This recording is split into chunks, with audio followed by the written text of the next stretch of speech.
All right, thanks a lot, Chris. College Football Saturday presented by Cresto presents a couple of rivals separated by just 220 miles of Interstate 79 and Route 19. West Virginia and Virginia Tech. We're just 45 seconds away from the opening kickoff in this battle between a couple of teams that have really intensified their rivalry in the last few years. ESPN College Football on a gorgeous Saturday afternoon presents Virginia Tech trying to snap out of a two-game losing streak against West Virginia, and West Virginia, Bob Davie, perhaps facing the final roadblock to an undefeated regular season. Mark, you're right. Before the season, most so-called experts predicted that West Virginia could go undefeated if they got past two major roadblocks on their schedule. 2 weeks ago, they beat Maryland. It's only October 2nd, but on paper, today's game with Virginia Tech is the last major hurdle for West Virginia. It's not going to be easy. Virginia Tech is a proud program, and even though they've lost 2 games, they are the favorite today. And this place, Mark, this is one of those border rivalries, and you can feel the excitement. Well, Virginia Tech won the toss, deferring to the second half. West Virginia will receive, and don't blink, don't sleep today, folks, on the special teams. Virginia Tech, as you well know, one of the top special teams in the nation. Meanwhile, West Virginia this year has been doing an absolutely fabulous job returning kickoffs and punts. Number 9 is the guy to keep an eye on. That is Adam Jones, a.k.a. Pac-Man Jones, one of the top kickoff returners and punt returners in the entire nation. DeVelli with the kick. 14 out of 25 have gone into the end zone for touchbacks, just like that one.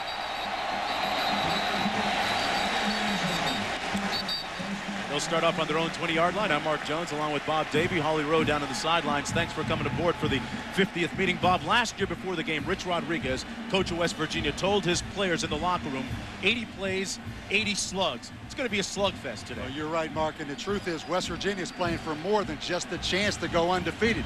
In my opinion, they're playing for the Big East Conference credibility. With Miami and Virginia Tech both going to the ACC, the Big East and West Virginia have taken criticism for their level of play. There's a lot at stake today.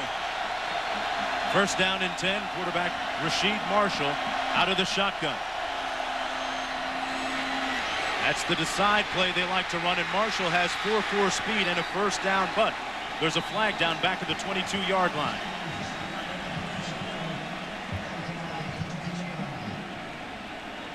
Rasheed Marshall will get to the edge, and when he does, he can be lethal. It's going to be an illegal block, a clip against West Virginia, so that play, a gain of 14, will be nullified. Let's take a look at the starting lineups. Rasheed Marshall, the starting quarterback, putting up some good numbers this year, playing with these skill players. KJ Harris, one of the top rushers in the nation. And Mark, you look at 3 wide receiver spread offense for West Virginia. We introduced 3 wide receivers, but it's really the running game with KJ Harris and also the quarterback running. I think right here, the strength of this West Virginia team, this offensive line. 2 years in a row, they've run for over 260 yards on Virginia Tech. It's interesting that it's a bit of a misnomer that because they run the spread offense, West Virginia is a throwing team, a passing team, but not the case, as you just stated. First down and 19.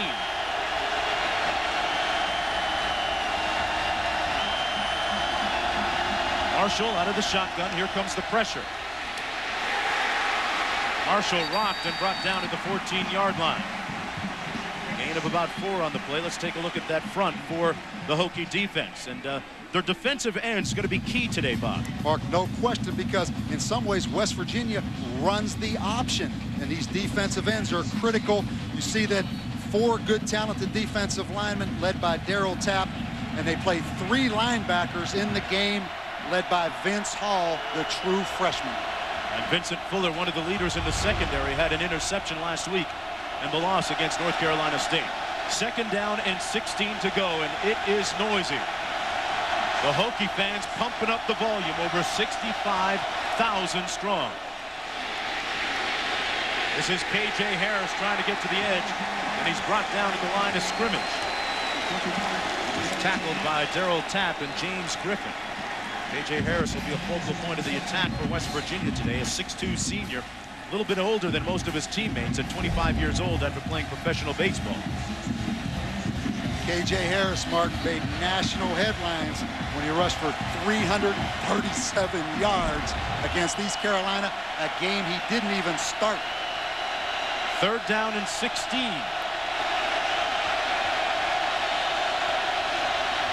Charles Hales, backup quarterback in at receiver. They run the ball.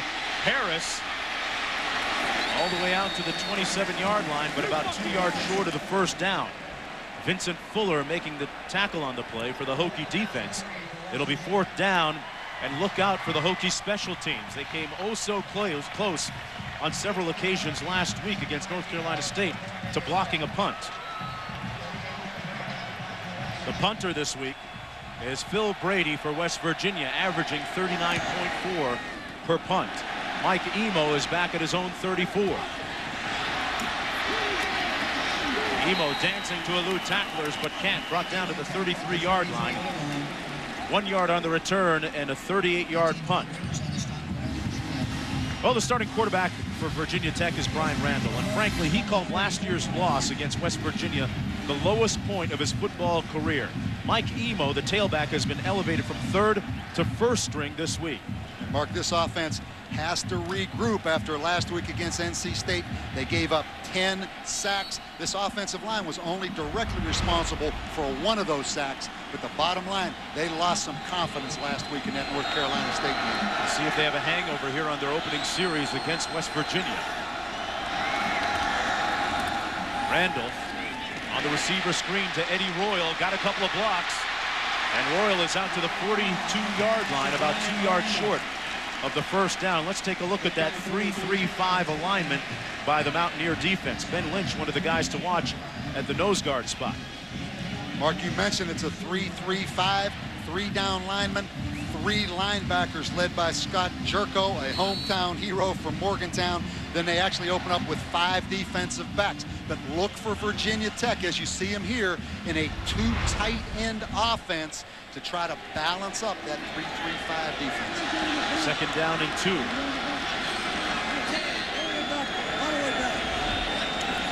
Randall audibles into a play and hands it off to Emo, and Emo has a 1st down across the 45-yard line, tackled by Jason Hardee. Last week against North Carolina State, he didn't get in until midway through the 2nd quarter, but gets the start today and gets the 1st down. Number 20, Mike Emo. Mark, this is going to be a simple plan. If West Virginia lines up with 2 deep safeties against this double tight end look, Virginia Tech's going to run the football, as they do here. If West Virginia goes to a 3 deep look, they're going to throw the quick outs. So they're going to balance them up in this formation, give the quarterback an easy picture to look at, and do a lot of checking at the line of scrimmage. Come out with the 2 tight end formation again. Run a little counter to Emo. Emo is tackled after a gain of about 3 by Adam Lenorth. Let's go downstairs to Holly Rowe. Holly? Well, Bob, as you mentioned, they gave up 10 sacks last year, which was a school record against NC State last week. And Virginia Tech said it wasn't just the offensive line. Several of the teammates took credit for it. Brian Randall said, hey, 4 of those sacks were my fault, calling out the wrong protection. The running backs missed linebackers who were blitzing. Even the tight end was late getting off the ball. So Frank Beamer said they installed some new things in practice this week. They went 3 live days on blitz pickup.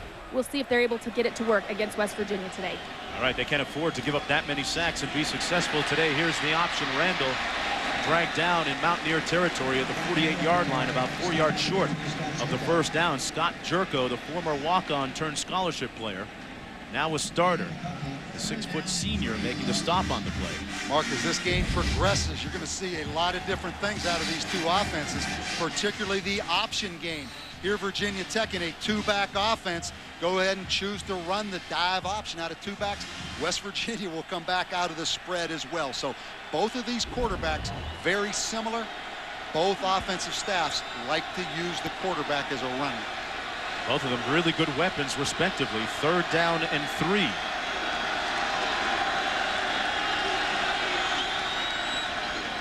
Randall has time. Incomplete, intended for Jeff King, his tight end. It'll be 4th down and 3 to go. This is an offense for the Hokies that last week racked up only 196 yards of total offense, much to the dismay of Brian Randall. Into punt is Vinnie Burns, trying to atone for a disappointing performance last week. On the season, though, with a very healthy average of almost 44 yards per punt. And Adam Pac-Man Jones, number 9, is standing on his own 10-yard line. He's returned several kickoffs and punts for touchdowns throughout his career. And Burns continues to struggle. That is a super shank job. Mark, he has struggled since last week when he dropped the snap from center. We watched him in pregame. This punter, Vinnie Burns, is struggling right now.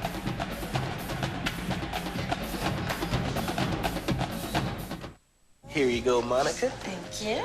It's your move. This is so fun. I've never really played this game. Okay, I've got Roughing the Palate on Keith, giving his date a beer with less flavor. Not cool. Replacing with genuine flavored, cold filtered, smooth Miller Genuine Draft. Oh boy.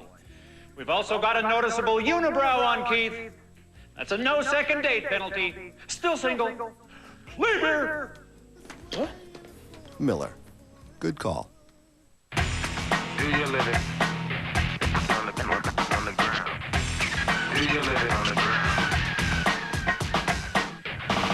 Do you live it on the ground? Or make your living in the air? Freestyle air. Make your living in the air.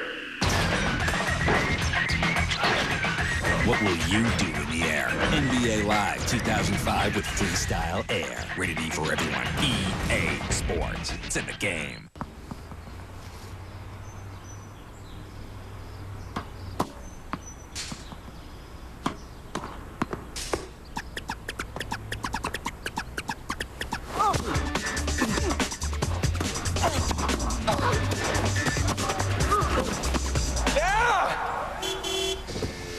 Hey, buddy, ready to go? The right genes make all the difference. Introducing Genworth Financial, built on GE heritage, now creating our own legacy. Trouble finding a signal? Try GSM America, only from AT&T Wireless. With double the coverage and improved signal strength, it's our best network ever. Use mine. Oh, thanks. Sign up now for 2 lines on a qualified plan and get 900 anytime minutes to share. We'll even give you a 30-day risk-free trial. Thanks. So maybe I could call you sometime. Apparently not. GSM America from AT&T Wireless. How many bars do you have? You know what? Sometimes it's about as simple as what's on the grill, folks. A bratwurst, a hot dog, good music, some turkey legs, all of the wonderful elements that make up this game this afternoon. Vinnie Burns, the punter, with an 11-yard shank moments ago. Still trying to shake off his subpar performance last week. First down and 10. Good field position from the 36. Little end around and read well. Chris Henry. Eddie Jackson, meanwhile, tackled in the backfield in a big loss of almost 8 yards. I'll tell you what, Mark, this Virginia Tech defense is a penetrating defense, really led by Darryl Tapp, that has 4 sacks. And he gets up the field right here, and I mean, he just disrupts the reverse. Loss of about 9 yards on the play. Excellent quickness and acceleration right there by Darryl Tapp to come upfield. 2nd and 19. Run the little zone stretch. Harris, KJ Harris, at 245 pounds, Bob. You see, he's not afraid to put his hat down and run people over as well as run around them from time to time. And Mark, the guy's 25 years old, played 5 years in professional baseball, and down on the field before the game, you and I both commented just on how mature his body is. He looks like a 25-year-old guy. Those pants are pretty full. 3rd down and 12. They spread it out with 4 receivers. Charles Hales, the backup quarterback, one of those receivers. Marshall to pass. Looking for a block on the edge, and Marshall brought down at the 37-yard line, 8 yards short of the first down. James Anderson making the tackle for the Hokie defense, and good pressure that time from Jim Davis. And it's 4th down for the Mountaineers. They'll have to punt once again. You see the athleticism of Rasheed Marshall, but Mark, you also see the quickness of this Virginia Tech defense. They really close right here in the open field. Once again, sets up a 4th down punting situation for the Mountaineers. Joe Brady using a one-step. Oh, what a rock What a hit on Richard Johnson. That's going to be a penalty. A flag was thrown right away. Richard Johnson had his world rocked. A 42-yard punt, and a chorus of boos now showering down on the perpetrator of the penalty. Mark, and I'll tell you something. This Virginia Tech team was motivated coming in here. Sometimes a hit like that and a shot like that, like Vaughn Rivers took, can really motivate a football team like Virginia Tech. That's definitely going to be a 15-yard roughness penalty. And Rich Rodriguez coaching up his on the player. defense. 15-yard penalty from the spot of the foul. First down. Bob, I think the game officially just got underway with that hit. You can feel the venom now down in the field as well as up here in the booth. One more look at that hit by Rivers. Got there prematurely.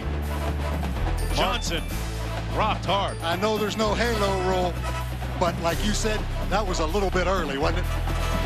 Time out on the field. When Johnson comes to, he might need a haircut. What a hit. We'll be back after this. We'll see you at the show. Major League Baseball's Division Series begins Tuesday at 1 p.m. Eastern on ESPN. Katie was sure of her cholesterol plan. She took medication, she ate right and ran. Yet it wasn't enough to get bad cholesterol low. What's this? I'm still here in the land of no. Switch to Crestor, her doctor said. You're not to blame. All cholesterol drugs simply aren't the same. When Crestor performed in a head-to-head test, its lowering effect was clearly the best. Crestor's proven effective, that's well understood. Would you like to try it? Why, yes. Yes, I would. Ask your doctor about Crestor. Crestor is not for everyone, including people with liver disease and women who are nursing, pregnant, or may become pregnant. Simple blood tests are needed to check for liver problems. Tell your doctor about other medications you are taking, or if you experience muscle pain or weakness, as they may be a sign of serious side effects. Since Katie switched to Crestor, her cholesterol's much less. With Crestor and diet, it's the land of success. Get your free trial today and you just might declare, I'm a Crestor success. Now you're getting somewhere. Earlier tonight, our Wakefield Wildcats lost by a field goal, 21-20. That means no playoffs this year. Well, let's lock it up.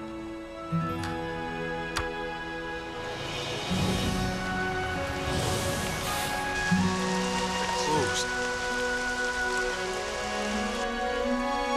I can stay a while. Me too. Come on in, boys. I'll bet you're hungry. At Applebee's, being part of the neighborhood is what we're all about. College Football Saturday presented by Crestor. Zeros on the board. Number 7 West Virginia looking for its third consecutive win over their rivals Virginia Tech. And there's Richard Johnson, who got hit on that last penalty on the punt. Vaughn Rivers got there a little bit early. The nose of the ball moved out to the 36-yard line. And again, Mark, Virginia Tech in the two tight end offense. Randall checking at the line of scrimmage. Like Emo on the run out to the 38, plowing his way across the 40-yard line.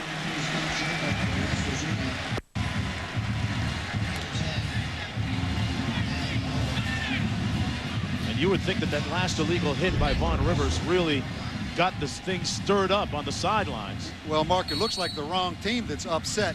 But anytime there's a big play like that in the game, a big hit, it stirs a lot of emotion. We talked about a lot riding for these two football teams. Virginia Tech, a team that's lost 5 of their last 7 going back to last year. They realize what a critical game this is for them early in this season. Second down and 6, of course, the obvious hard feelings from West Virginia because of the fact that Virginia Tech leaving the conference, joining the ACC. Randall looking for a win. Slides in safely at the 48. There's a flag thrown at the 46-yard line as Randall ducked just in the nick of time. It's going to be a hold. This one will come back. Mark, a couple things for Virginia Tech.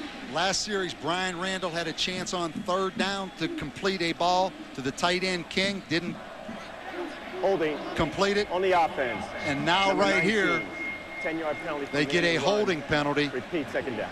Once again, going back to last week, they gave up 10 sacks against NC State. They only had 192 yards, the lowest since 1998.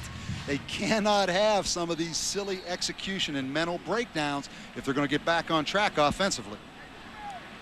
Virginia Tech got off to a very quick start last year at 6-0, but since that point they have really struggled overall, dating back to last season. 2nd down and 8. Randall out of the shotgun. Randall fires incomplete. Let's go downstairs to Holly Rowe. Well, guys, I can say in all my years of doing this, I have never seen guys on the sideline get after each other as teammates. Jimmy Williams was pushing and shoving, even threw a couple of punches at some of his teammates as they tried to restrain him. He was frustrated with one of his teammates who missed an assignment. Bud Foster, the defensive coordinator, quickly stepped in and said, look, Jimmy, all that kid's doing is the very best he can. They've got to put that behind them and start to play as a unit. They can't afford to be fighting each other here on the sidelines. Well, I think Holly may not have seen that. I've seen a lot of that, Mark, and I don't think at all that should be a negative thing. These are young guys, emotions run high, and as long as they all want the same thing, and that is a win today, then I don't think it's necessarily a bad thing. Randall back to pass out of the shotgun. Fires incomplete at midfield, intended for Josh Hyman, broken up by Jamal Adai. Now, Mark, it turns to Vinnie Burns, the punter from Virginia Tech. Normally, Frank Beamer coached teams. Beamer ball known for great special teams execution, but this guy is struggling. It all started with a drop snap last week from center. He shanked really 2 of his last 3 punts we've seen. Vinnie Burns, for the last 2 years running, has been a finalist for the Ray Guy Award, which is symbolic and given to the best punter in the nation. See what he does here. A low line drive punt. Pac-Man Jones at the 20. Eating up yards like those little dots, and Pac-Man out to the 37-yard line, right up the middle. And a late flag thrown after this play as well. Another flag. A 42-yard punt. And 17 on the return by number 8, Adam Pac-Man Jones. Dead ball. Personal foul on the defense. Number 49. 15 yards from the end of the run. First down. Mark, this is a frustrated Virginia Tech football team right now. Let's go back to Reese in the studio. All right, Mark, and Taco Bell is going to take us down to Doak Campbell at Tallahassee, North Carolina, and Florida State. Tar Heels, one of the poorest rush defenses in the land. Liam Washington making them pay. Seminoles on top. Wyatt Sexton, as you know, at quarterback, rather than the injured Chris Ricks. Action in the ACC, and of course, as we mentioned a moment ago, Virginia Tech now a member of that conference. The Mountaineers trying to send them off with a parting gift here in this rivalry game. 1st down and 10. KJ Harris, the single back. Harris stopped up at the line of scrimmage at the 48-yard line. We spoke with Harris a little bit earlier, asked him what he'd be bringing today to the contest. He said, Mark, I'll be bringing sweat, grass, and W's. Well, he doesn't lack for confidence, Mark. And when he left pro baseball, he went to Garden City Community College in Kansas. And if you've ever been to Garden City out there in West Kansas, he's paid his dues, because that is not a real attractive place. 2nd down and 11, Bob. Colson in for KJ Harris, who limped off after the last play. Rasheed Marshall showing his elusiveness down to the 44-yard line, where Eric Green makes the stop on him. They've got about 7 yards to go. It'll be 3rd and 7. And Harris out of the ball game, a source of concern, you would think, for West Virginia. He's been battling an injured hamstring for most of the season. Mark, they do have depth at tailback. Jason Colson, number 24, and Brian Wright, a walk-on that they really like. But you're right. I mean, the health of KJ Harris is critical. Right now on the sidelines on 3rd and 7. Virginia Tech wary of Marshall's deep shots. He can throw it deep well. He throws here and overthrows his intended receiver, the backup quarterback, Charles Hales. And it'll be 4th down. That was his first pass attempt, but hold on a minute, folks. Another flag down in the field. There have been several of them this afternoon. This one looks like it's going to go against West Virginia. The Mountaineers. Dead ball. Personal foul on the offense. Number 6. 15-yard penalty from the previous spot. That penalty against Eddie Jackson. Mark, we talked about in the open, so much riding on this football games. These two states border each other. Virginia Tech leaving, going to the ACC. West Virginia, a chance for an undefeated season, if you're totally honest, if you look at their schedule. And Virginia Tech struggling 5-7. So emotions really running high today. A lot at stake in this game, and you see it with these personal foul penalties. Back in West Virginia and Morgantown, they got a tradition of burning couches in Morgantown after a big win. They want to burn a whole bunch after this one. And this punt going to go to Mike Emo at the 9. Emo getting upfield. Tremendous amount of linen once again littering the pitch as Emo is brought down at the 26.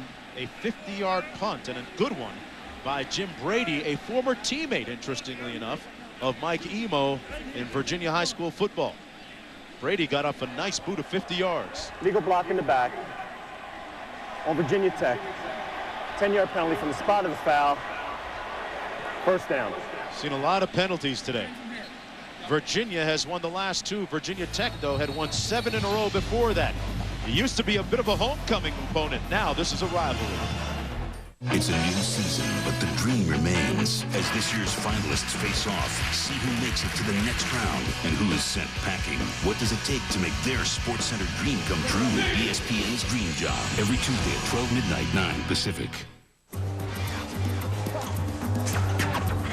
You want that apple? No.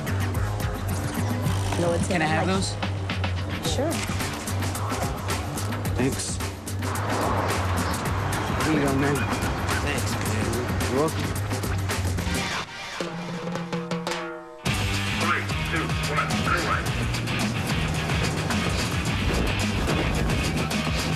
Loud clear. On the next I'd Do Anything. It's a dangerous race to the end zone. Bring on the bees and soccer goals from 5,000 feet. I'd Do Anything, Tuesday at 10 p.m. on ESPN. Southwest Virginia has lost too many businesses and too many jobs. And if times weren't hard enough, liberals in Congress raised taxes on Social Security benefits, hurting our seniors even more. It's time we fight back. In Congress, I'll protect Social Security and Medicare, and I'll honor America's greatest generation and eliminate the tax increase on Social Security benefits. Kevin Triplett, hard work for real change. I'm Kevin Triplett, and I approve this message. Man, I'll call you. He's nice. I gave him a phony number. Why? Do you know how few wireless minutes I have? He's just not minute-worthy. Huh. Need more anytime minutes? Switch to US Cellular, where you can move up to a higher rate plan and back down again. So you'll always have the minutes you need. It's one more way we connect with you. US Cellular.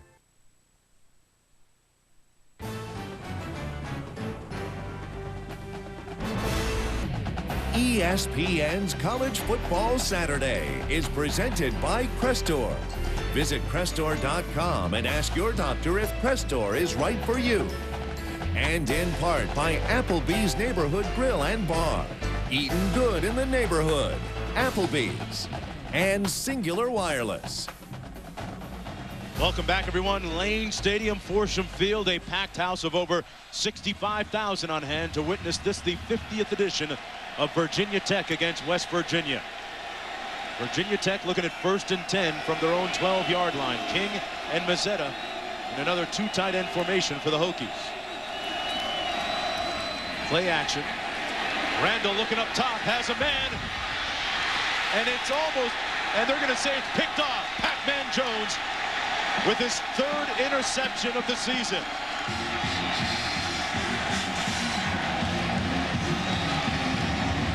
Mark, that had a chance to be a home run touchdown pass to David Clowney, number 87, down the seam. but Brian Randall was a little bit late getting rid of the ball and underthrew the ball. He is wide open right now. You see the ball is underthrown, gave Pac-Man a chance to come off of the guy he was covering and actually make the play. That should have been a home run touchdown right there. That's the 6th interception as a result for the West Virginia defense this year. K.J. Harris back in the ball game, the deep back out of the eye on 1st and 10. Harris going to try it. Out to the 49-yard line, tackled by Jonathan Lewis. Approaching 4 minutes to go in the first quarter. Mark, when you watch this play-action fake by Virginia Tech, and I want you to watch Clowney go down the field on the post route, this should have been a touchdown. Right now, that ball should be released. But because he holds onto the football a little bit too long, it allows Pac-Man to come clear from the other side. So Brian Randall right now struggling a little bit, Mark, at quarterback, in my opinion, for Virginia Tech. Rasheed Marshall has only thrown the ball once. This is his 2nd attempt and complete. McQuell Henderson near the first down at the 45-yard line. It depends where they'll mark his forward progress. From our vantage point, he appears to be just a little bit short. Marshall with a nice strike that time, Bob. Mark, and I'll tell you what, there is no love lost on this football field. If you look down there right now, the receiver, McQuell Henderson, his helmet came off. But what I really noticed was Virginia Tech's defense swarming to that football on that jailbreak screen. All the focus was on the Hokie offense and their lack of productivity last week, but all in all, their defense had a pretty good day against North Carolina State. It'll be 3rd down and 1, it looks like. Mark, but I go back to Brian Randall early in this football game for Virginia Tech. He struggled last week against North Carolina State. He got sacked, which always makes quarterbacks lose a little bit of confidence, but he looks unsettled to me right now. He needs to make some plays, get his confidence back. The nightmare continues, Bob, for Randall. Last year in the game against the Mountaineers, he threw 3 interceptions and had a fumble as well. Called it the worst day of his football career. And off to a very inauspicious beginning here. Interesting on this 3rd and short, Mark. West Virginia, Rich Rodriguez, always known as a shotgun team. He used to be in the shotgun 80% of the time, but now he has the quarterback under center.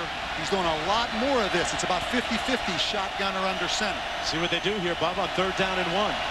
Harris is the deep back out of the eye. They have a fullback in. And Marshall keeps it himself. I'm not sure that he got it. Mark, he didn't make it. He did not make it. There was no surge on that offensive line. Chris Ellis with the initial ambitious charge by the defensive front of the Hokies. Marshall ran over the center, Tim Brown. Mark, it's hard to run that quarterback sneak in there. It looked to me like Virginia Tech jumped down into double eagle. They covered both guards in the center, and they just knocked West Virginia back right there. Great short yardage defense, and West Virginia is going for it. 4th down and short again. We're 3 of 4 on 4th downs on the season. Harris fumbled it. Vincent Fuller made the big hit, and the Hokies have possession. Mark, if you want to go undefeated, as everybody's talking about West Virginia with the 2 hurdles, Maryland and Virginia Tech in their season, you better make 3rd and a foot, and then when you go for it on 4th and a short, you better make it, particularly you have a 240-pound tailback. Kel McKee in there. This is a great hit by Vincent Fuller. The safety comes out there and knocks him right in the jaw. And K.J. Harris, Mark, never had the security of that football. That football was coming out early. You see right there, he actually bounced off one of his own offensive linemen, maybe the fullback right there, and that football came out. And interesting to note, Bob, it was Jimmy Williams and Fuller who got into it on the sidelines a few moments ago for the Hokies. The 2 teammates and defensive backs, a flag on 1st and 10. The 2 teammates, Jimmy Williams and Vincent Fuller right there, got into it. They're in each other's grill about 3 series before, arguing. Prior to snaps, offsides, on the defense, number 66, 5-yard penalty, remains first down. Let's go to Reese. Tell us what's up with Iowa and Michigan State, Reese. Well, Mark, Iowa, as you know, taking their lumps last couple of weeks. Homecoming against the Spartans, that ought to soothe some of the wounds, and certainly this will help too. Jamel Lewis knifing through that Spartan defense. Hawkeyes up 7. All right, Reese back here. Randall off the play fake, wide open and complete to Josh Hyman, but hold on. There's a flag down back at the 43-yard line. Mark, we're going to get a roughing the passer penalty added on to that, but give Brian Randall credit, man. He stepped up and made a throw. After throwing an interception on his last series, Brian Randall delivering a strike of 31 yards to Josh Hyman for the first down, which will stand. Nose of the ball right now at the 18-yard line. Roughing the passer on the defense. Number 99, half the distance to the goal, first down. First, Mark, we really like Josh Hyman, this redshirt freshman receiver. You're going to see Brian Randall step up and deliver this football. Josh Hyman struggled a little bit catching that, but he made the play. Obviously, a silly late hit by number 99, Ernest Hunter. A lot of emotion in this football game. This needs to become an execution football game right now, Mark. Both teams playing sloppy. Raw, a bit of a street fight. This is Emo down to the 6-yard line. Brian Randall, the quarterback, handing it off to Emo that time. And Randall has graduated, and more flags down to the field. Like I said, this is a street fight. It's turning into a ball. A lot of invective and venom being spewed down on the field. That time McLee and Emo got into it. Emo obviously taking exception to the late hit. Dead ball, personal foul on the offense. Number 52, 15 yards from the end of the run. Second down.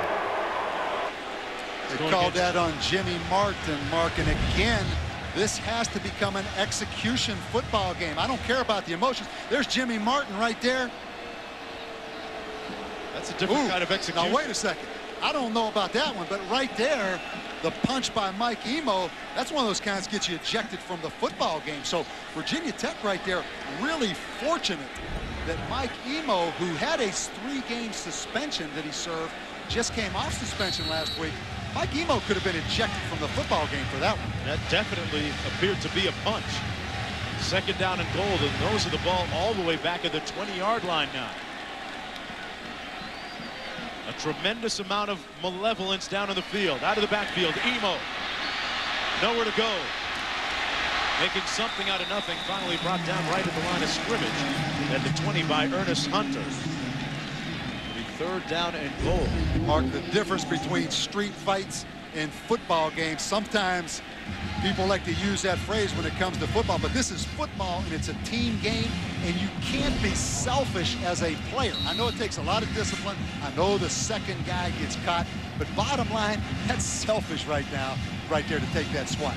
Sure was. I'll agree with you on that. Third down and goal. Cedric Humes now, last week's first-string tailback, in for Emo. Lone back beside Brian Randall for third down and goal. Randall. He'll try and do it himself. He won't get there. Knocked out of bounds at the 13-yard line. Jamal Adai and Scott Jerko. And remember, the field goal kicker last week struggled. Brandon Pace missed a potential game winner against North Carolina State. He got a lot of consolation in the form of phone calls this week. One of them from Chance Worley, the former kicker last year here at Virginia Tech, and also got a phone call from Brian Randall Saturday night saying, hey fella, don't worry, we're going to need you in the future. Keep your head up. We'll see how he reacts here on his first field goal attempt since that potential game win. And Mark, you go back to that kick last week against NC State, and you talk about pace right there. Is there a more lonely feeling in all of sports than being the place kicker who misses the field goal on the last play of the game? And interesting, you had a great conversation with him. What did he do after the game? He went back to that apartment and slept it off. And I promise you, he didn't watch ESPN. He didn't watch any replays. He put his head under those covers and pulled that thing up as tight as he could. I asked him who did the most consoling call come from. He said it had to be his quarterback, Brian Randall. And when the head man calls you, and he actually said, I was already kind of dozed off. I didn't get a chance to speak to him. He left me a really nice message, though. Let me know that he really cared about me. And Mark, it's interesting. He's got that little smile on his face like everything's okay, I'm cool. But you know right now, he is churning inside. And for the kicker at some point, it's like when you miss that putt, golfing, you got to step up the next one and make it. Well, Vinnie Burns, their punter, has struggled. Let's see how Brandon Pace reacts. This one coming from 30 yards out. Last week, he missed his first field goal before making 3 straight before the game-winning miss. From 30 yards out, Brandon Pace on the right hash. Looks to be okay so far as a disclaimer.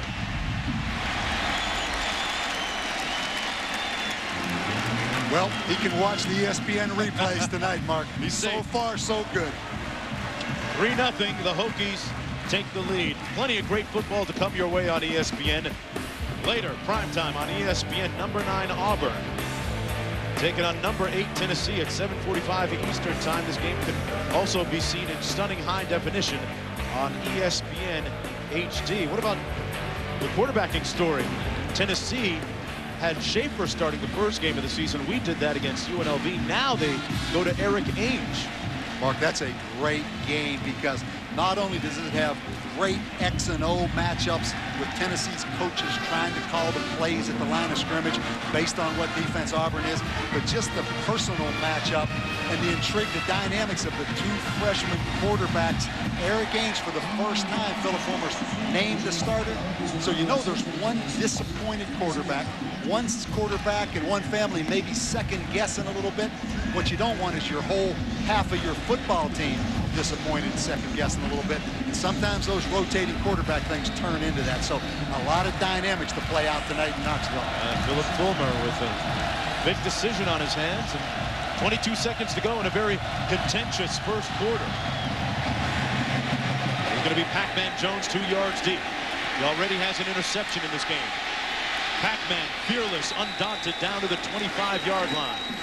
Let's go back to Reese in the studio. What about that homecoming game for the Hawkeyes?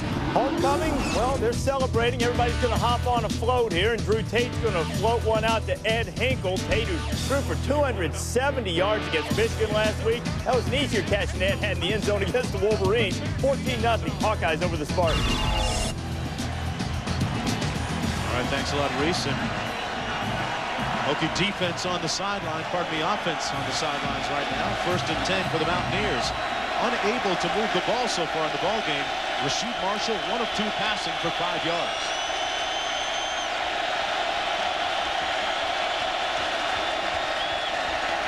Completes his second pass of the afternoon. That's going to be a first down at the 35 to Chris Henry, the team's leading receiver, with 24 receptions now in the season. He is one of a couple of deep threats that they have, the other one being Brandon Miles. Mark, Chris Henry's an interesting guy. I mean, he's 6'5", 195. He's their most talented receiver, but he doesn't talk to the media. What do you think of that? To each his own. A very reticent guy. He had to talk after he made that winning touchdown catch in overtime against Maryland. Actually did pretty well. That was their first down of the game, and this is Jason Colson. Perhaps the last play of the first quarter. Nolan Burchett making the stop for the Hokie defense. And speaking of the Hokies, they say that revenge is a dish best served cold. Well, you know what? They've been cooking with ice this week. Getting everything ready. Trying to put West Virginia on ice when we come back. The road to the BCS is presented by Russell Athletic. On November 22nd, 2003, USC dominated crosstown rival UCLA on both sides of the ball in a 47-22 romp. Quarterback Matt Leinart threw for 289 yards and 2 touchdowns, while the defense held the Bruins to just 11 yards rushing. The victory secured the Trojans a BCS berth on their way to a co-national championship. They set up in the eye on this, the last play of the game. And here's the snap. Hand off to the tailback. Peterson tries the right side. Wow, what a hit. But he stays on his feet, and he's broken to the outside, and it's wide open. Touchdown. Give him a touchdown.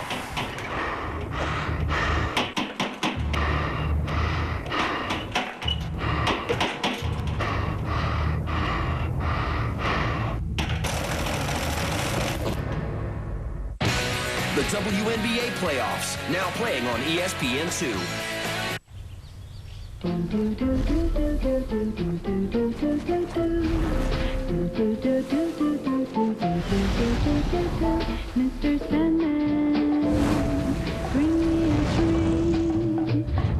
You control the course. You control the weather. Tiger Proofing. It's in the game. Rated E for everyone. EA Sports. It's in the game. Next time you start on your way, think about the gasoline you choose. New Shell V-Power is specially formulated to actively clean your engine as you drive. You have enough to deal with out there. Your gasoline can make a difference if it's new Shell V-Power.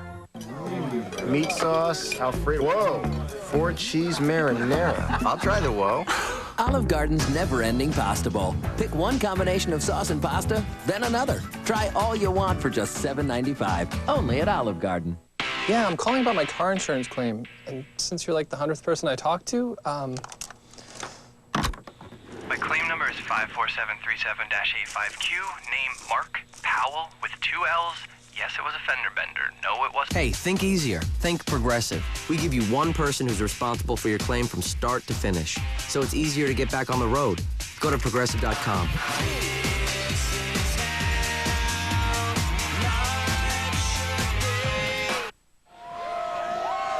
Welcome back, everyone. College Football Saturday presented by Crestor. Virginia Tech leading 3-0. Hey, this is the type of game that'll make a coach's cholesterol shoot up. They'll need a little bit of Crestor. 2nd and 7. KJ Harris didn't appear to be in full stride. Wonder if he's still as healthy as he needs to be. Let's go downstairs to Holly Rowe for more.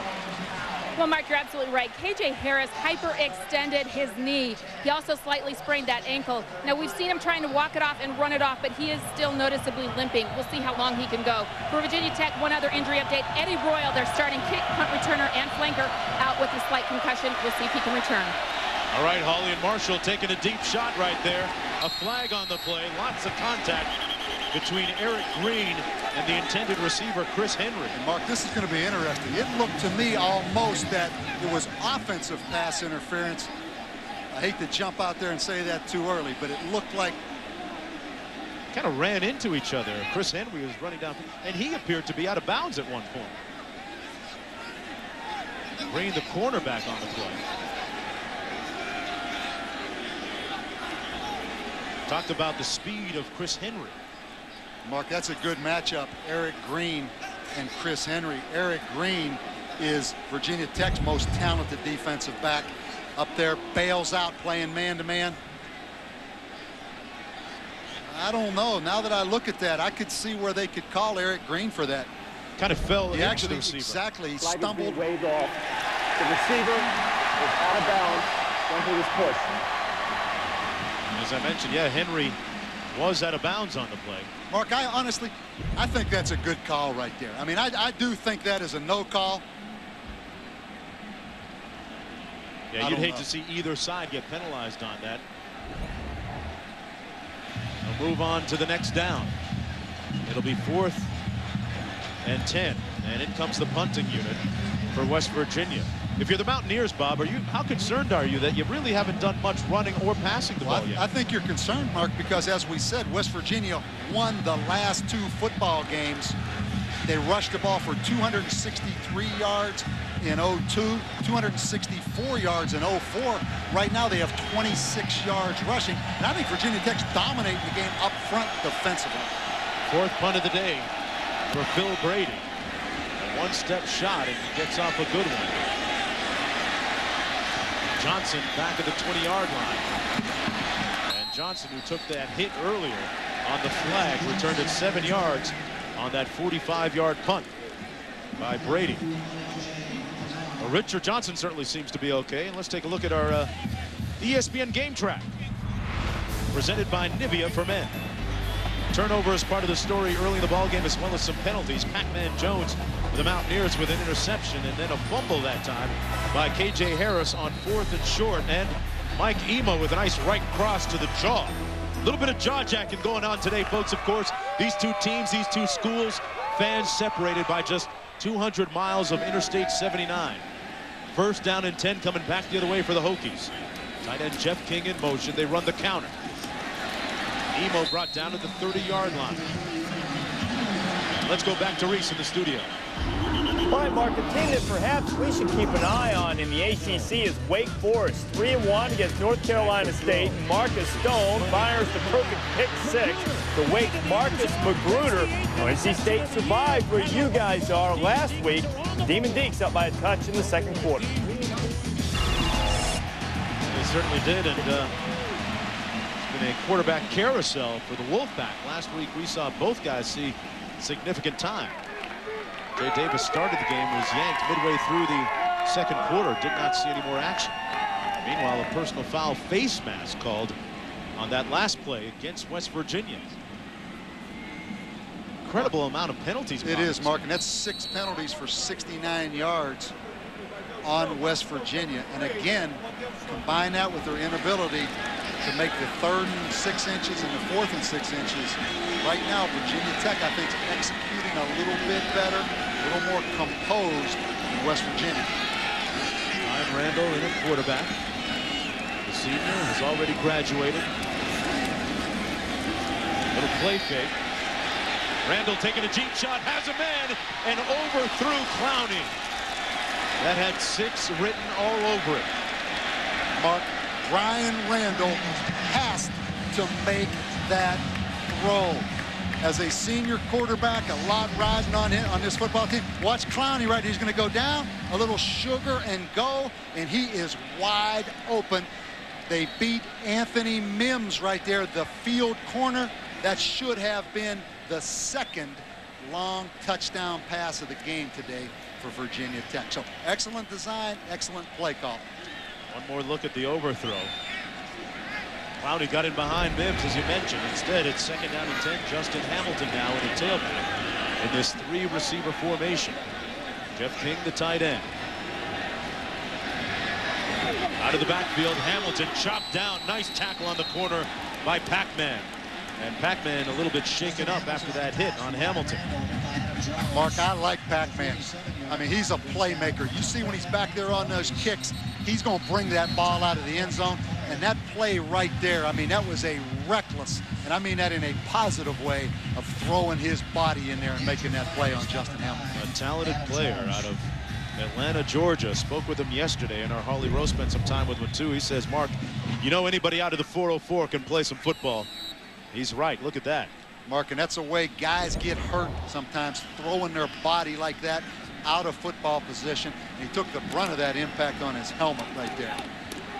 Comes out for a play on 3rd down and 8. Randall out of the shotgun. We haven't seen much of their option game yet. Going to throw it for the 3rd consecutive time. He has time. Incomplete for Emo over the middle at the 45-yard line. Mark, we may get a holding penalty against West Virginia, and it was 35 yards away from where that football was thrown. Holding on the defense. Number 22, 10-yard penalty from the previous spot. Automatic 1st down. Keeps the drive alive for the Hokies. That's a killer for Rich Rodriguez. They move the ball down to the 43-yard line. And Mark, a lot of people, let's be honest, talking about how good is West Virginia. Even though they're an undefeated football team, they did beat Maryland, but Maryland turned that ball over 5 times. Right now, you see the concern in Rich Rodriguez's eyes. They're not playing very smart.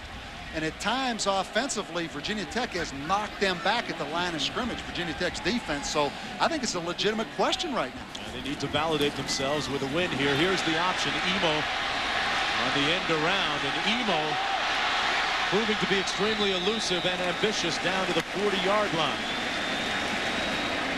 And Bob Davie going to spit the truth in the lab in Football 101 on the running game, Bob. Well, Mark, I'm going to show you how spread offenses get to their version of the wishbone. First of all, they have to get two backs back in the backfield. Here they motion a wide receiver back. The first option, the quarterback reads the outside man on the line of scrimmage. If he turns his shoulders like he does here, the quarterback outflanks him and keeps the football. In the third phase, just like the wishbone, the potential pitch of the football. So it's the spread offenses version of the wishbone. All right, Bob, and on 2nd and 6, Randall back to pass. Little blitz coming. Incomplete. And you know what? That time, Josh Hyman did well just to break that up. Malik almost could have had an interception. And back to the Football 1 and 101. For more in-depth X's and O's analysis, you can check it out. Bob Davie's Football 101 on ESPN.com's Insider Service. And Mark, I think the biggest difference in college football has been spread offenses, one-back teams that are able to spread the field and then run option. And here we see the way they ran it just a few plays ago. They pitched the football to number 20, Mike Emo, but they had lined Mike Emo up as a wide receiver. So the evolution of the spread offense running game. Getting different options out of it. That time Cedric Hughes ran it, and he's short of the first down. Throws the ball at about the 36.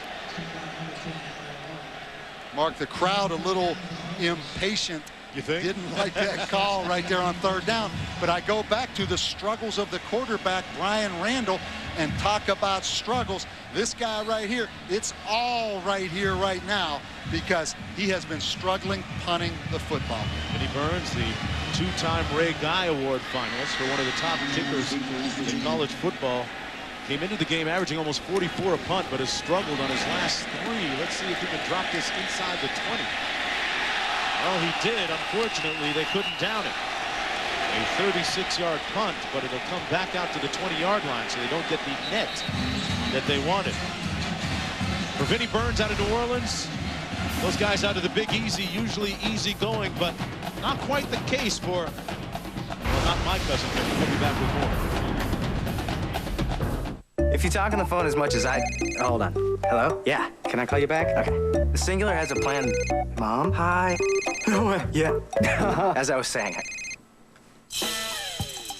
At Singular, get our best deal ever. 1,000 nationwide anytime minutes, including rollover. Just $39.99. Hurry in and get a new Motorola camera phone. I call it my... I gotta take this plan. Hey. Only from Singular Wireless.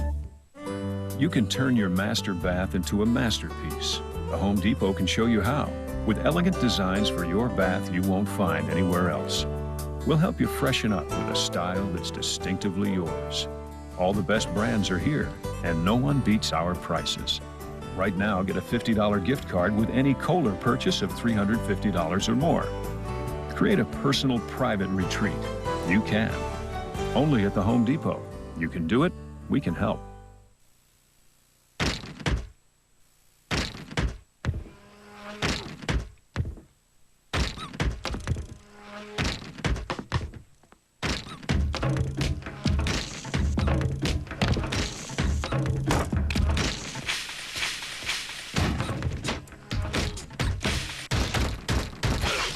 The Saturn Ion with dent-resistant side panels.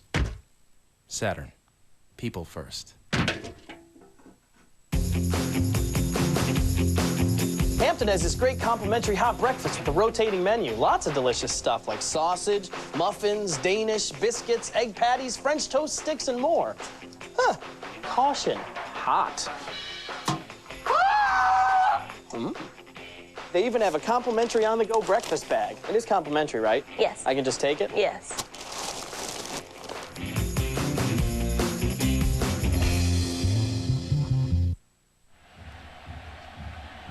Lane Stadium in the midst of a renovation and expansion, a very ambitious program as a result of the success by Frank Beamer now in his 18th year at Virginia Tech. That plus some pretty good donations from alumni.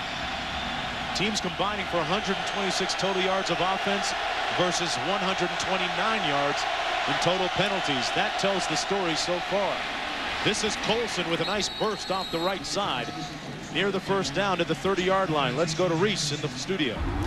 Mark, Miller time in the swamp. Arkansas and Florida. Seatric Faison, who went over 200 yards last week, got it down to the 1, and Gators let him cash it in. Faison has Florida on top. Early second quarter, 7-0.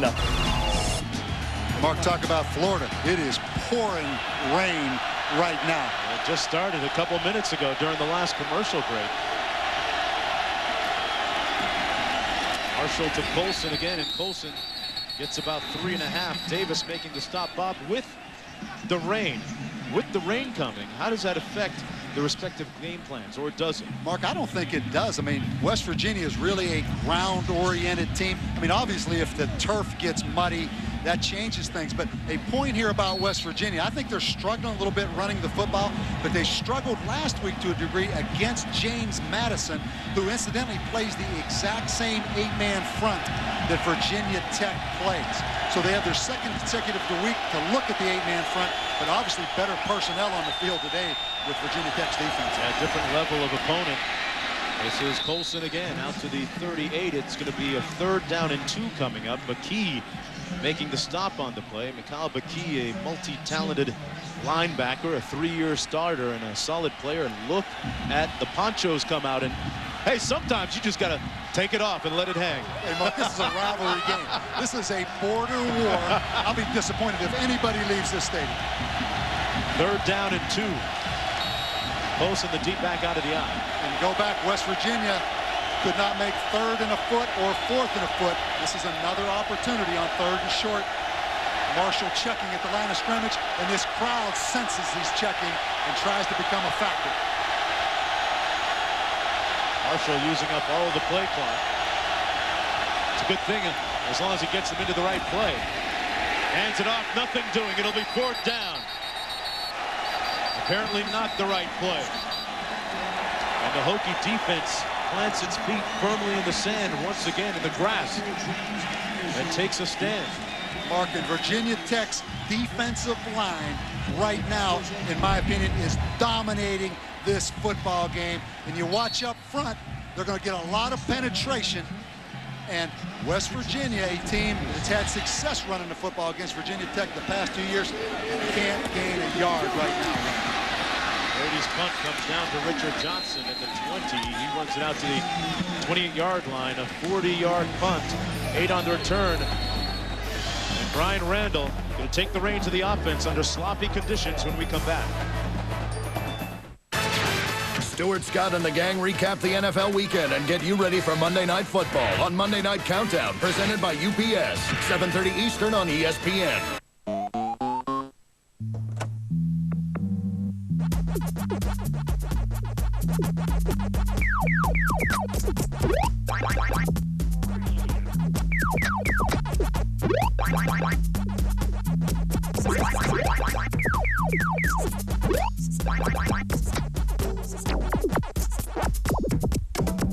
The infinitely versatile Saturn Vue. It helps you pack everything in. Saturn. People first.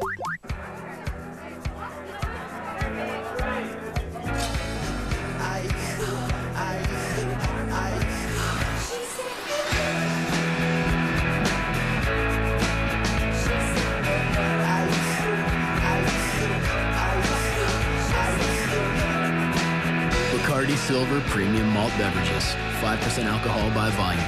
4 flavors to share with friends and those about to be. Flavor your night. People everywhere are experiencing a breakthrough. Fullness from a value menu. He was fine, and then he just stopped eating. This man is completely full. What was he eating? The spicy chicken burrito. He kept going, sound. Are you sure? And fullness off a value menu? It's the new Big Bell Value Menu, featuring the spicy chicken burrito with shredded chicken simmered in authentic Mexican spices. To keep your stomach and your wallet full, think outside the bun.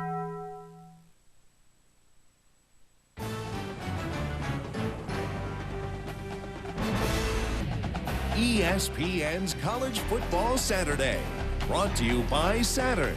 People first. and Bacardi Silver Limon Premium Malt Beverage. Flavor your night. Look at McFalls Falls on the New River flowing from West Virginia to Virginia. The high tide, a result of last week's rain caused by Hurricane Gene. And speaking of rain, it started coming down about 10 minutes ago. Randall in at quarterback, 4 of 10 for 41 yards and an interception so far this afternoon. It's been a series of near misses for the senior quarterback, a grad student. And the intensity of the rain just picked up a notch or two. Emo pushed out of bounds at the 26-yard line. Go downstairs. Hey, Holly Rowe, you're not dry. No way, are you?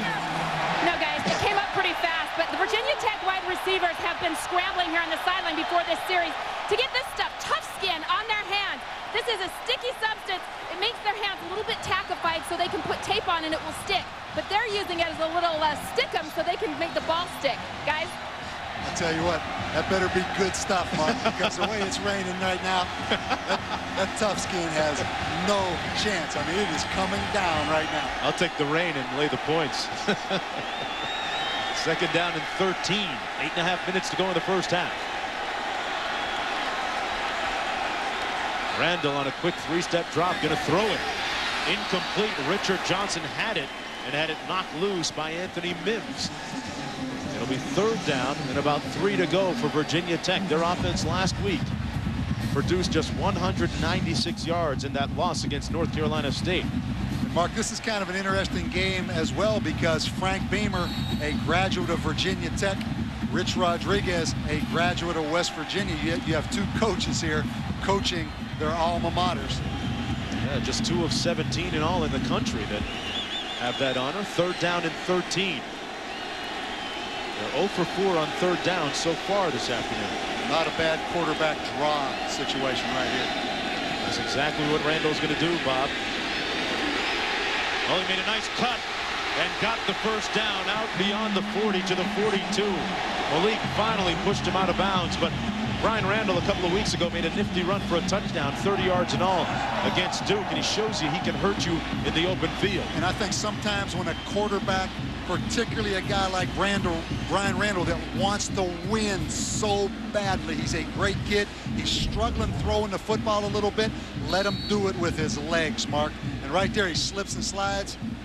And that's a great effort right there. So he's struggling throwing, but man, don't question how badly this kid wants to win so he can beat you in a different way with his legs. First down and 10 after that pickup of 17 yards. Mike Emo, the lone back behind Randall. They dropped the snap, and Randall brought down to the 40-yard line. I mentioned before he's graduated, and let's go back to our scholar in the studio, Reese Davis. That's you. Well, then, Mark, I'll drop a little knowledge on you. Cedric Benson had already become just the 19th man to score 50 rushing touchdowns for Texas against Baylor. Going in a second time, he dropped it. Well, Bo Scaife will take that touchdown. Horns have a big game next week. You heard about that? All right, Reese. Yeah, I'll bet Texas worked on a little bit of Oklahoma's plays this week in practice. And a lot of people say you can't do that, but I think when you're playing Baylor, that's not a bad strategy right there. Get ready for that one next week. Second and 12, Randall over the middle. Oh, what a hit! Jamil Adai with a heck of a blow delivered to Jared Mazzetta. And we have a flag down on the play. We have seen some bone-jarring, bone-crushing knocks. Each team, man-to-man, intent on putting some hurt on the opponent today. Dead ball. Personal foul. On the defense. Number 4. 15 yards from the previous spot. Automatic first down. They called a personal foul on the hit on the dive. Mark, let's look at this again. The first thing, Jared Mazzetta was wide open up the seam, and obviously the wet football goes through his hands. But watch that dive, the free safety comes in there. I can see why they called that, because he climbed up on top. If I'm Rich Rodriguez, I'm upset about that call. Bob, it's football. It seems to be looked like a clean hit with the shoulder. Mark, I'm with you on that. I mean, I can understand why he called it, because it did look like he climbed up and really went helmet to helmet. So the players' well-being and protecting the players is the utmost importance. But you're right. I mean, football is football, but I think you got to call that right there. First down and 10.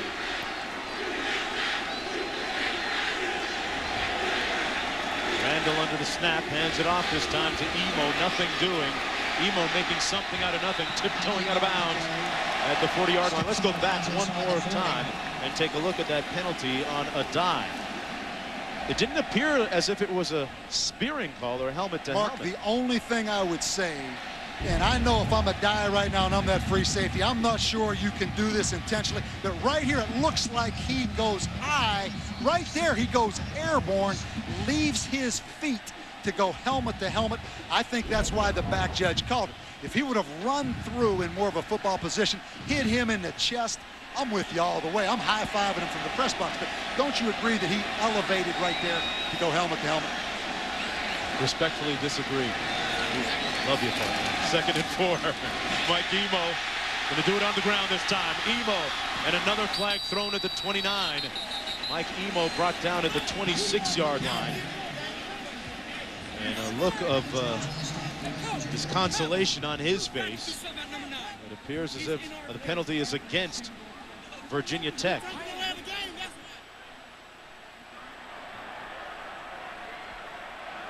So they're going to march this one back a little bit. Holding on the offense. Number 19. 10-yard penalty from the spot of the foul. Repeat 2nd down. Mark, those flags are going to get wet as much time as those yellow flags are spent on this field. But I go back to Addae's hit again. There is a helmet-to-helmet contact rule in college football, and you have to protect the welfare of the players. I mean, that tight end is hung out, and my only point to you is Addae left his feet to gain elevation to put that helmet on the helmet. But watch right here.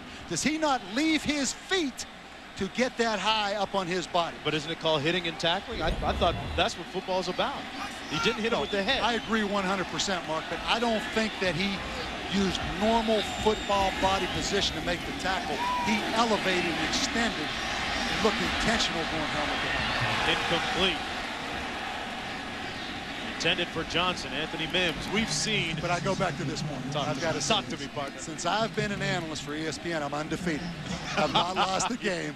So whether you agree or not, I'm going to take it as a win, baby. We have seen some very hard hitting in this football game. We talked about it at the top of the show. Players to a man from both teams say that we know when we've played the other side because it's difficult getting out of bed the next day. The Sunday mornings are arduous and hard. It's a couple of Tylenols with the Cheerios and oatmeal. And try to get out of bed. Justin Hamilton in the backfield now on 3rd down and 4. And Mark, this is a Big East officiating crew. Obviously, Virginia Tech now in the ACC, West Virginia the visiting team. Big East officials, and what a catch right Jeff there. King made the catch for the first down at the 28-yard line. So Brian Randall working underneath a couple of times, that time to King. Prior to that, Becerra. The one thing he hasn't been able to do is hit that deep ball, but Jeff King taking care of business. Mark, I really like Jeff King. He's their 2nd leading receiver. He was a basketball player in high school. He's 6'5", 260, and look at the concentration right there. This kid had 1,000 points and 1,000 rebounds in high school basketball. A big-time basketball player. King, great athlete. 1st down and 10. Here's the counter. Hamilton. And Hamilton brought down at the 26-yard line. Justin Hamilton, one of several tailbacks we'll see this afternoon. Hamilton, the 2nd string guy behind Mike Emo this week. Last week behind Cedric Humes. Hamilton, a taller, rangier tailback. Mark, Jeff King is not your average basketball player. I want to watch right here. Watch him on this counter come through. This is not your average basketball player. What do you mean average? What do you mean average basketball player? Basketball players are tough. Mark, look at this. What are you talking about? Watch this lick. I take offense to that remark. Mike Emo drilled on the 10th play of the Hokie drive. Hey, Reese, I don't think basketball players are soft. I don't know how you feel. Back to you. No way, Mark. You and I work both sports. This guy's not soft either. Oklahoma, Texas Tech, Adrian Peterson. He's on his way to 100 yards again. Picked up 73 early. He's stretching his legs, getting ready for the Longhorns next week. Peterson cashing it in. Sooners on top of Texas Tech 7-0. You talk about typical basketball play. Charles Barkley on that set of the Tennessee-Auburn game. Did he look good in that Bo Jackson throwback jersey or what? It was a little tight. He could go be a tight end probably right now in the NFL, Charles Barkley. Here we go out of the shotgun. On 3rd and 8, Randall, Emo, first down and then some. And then some. He wants the whole thing. Mark, I think that's coming back, holding. What else is new? There's a flag down, folks, back at the 34. And it will come back. Good thing for Jerko trying to cover Emo in the open field that time. That was a mismatch. Holding on the offense. Number 52. 10-yard penalty from the previous spot. Repeat 3rd down. Jimmy Martin, the culprit that time for the Hokies. Mark, there's a BeamerBall.com. These fans as well have been educated that Beamer Ball is very few penalties, great kicking game. This is not Beamer Ball. Virginia Tech continues to shoot themselves in the foot with penalties. Tech now with 6 penalties, Mark, for 70 yards. Wow. And that was a killer because it nullified basically a 1st and goal situation at the 1-yard line. Yeah, sure did. And Frank Beamer going to call a timeout as the rains continue to come down. And Mark, you have to wonder if Frank Beamer's saying, hey, Big East officiating crew, we left the Big East. Is there some payback? That's a parting gift for you, huh? Back after this.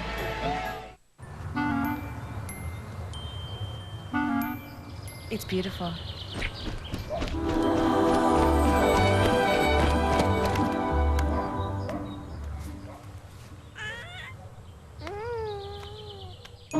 Life can change rather quickly. Only Saturn lets you exchange any new car for another within 30 days. Saturn. People first. On the next, I'd Do Anything. It's a dangerous race to the end zone.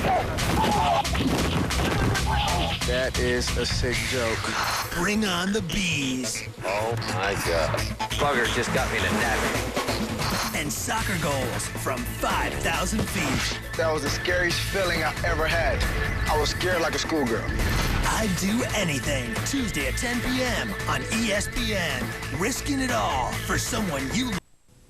The typical home has a TV in the living room, in a bedroom or two, maybe in an office, and a basement. With a Dish, you'll need to pay up front for equipment, pay for customer service, and local channels in the living room, the bedrooms, the office, the basement. At Adelphia, we don't charge you more for local channels or for classic cable on additional TVs or for in-home customer service. More channels, more control, and more value. Call now, 1-866-31-CABLE. The bedroom. You are here, heading there. Along the way, you stop here, there, and here. As you headed there, your wife and kids headed here, but unexpectedly broke down there. She called you once here, twice there, but you were already here. She tried her father here, on his way there. Unbeknownst to anyone, he stopped here. Ah, but a friend lives here, another there, but neither were here nor there. Moral of the story, no one knows when someone's here or there. That's why we're here. AAA. Join now, get help here, there, and yes, everywhere. A sloppy track at Lane Stadium. The home team leading 3-0. And folks, tomorrow night, an NFC West matchup.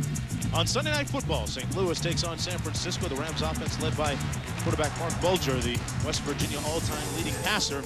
This game also available in high definition on ESPN HD. Call your cable operator, DirecTV, or the Dish Network today.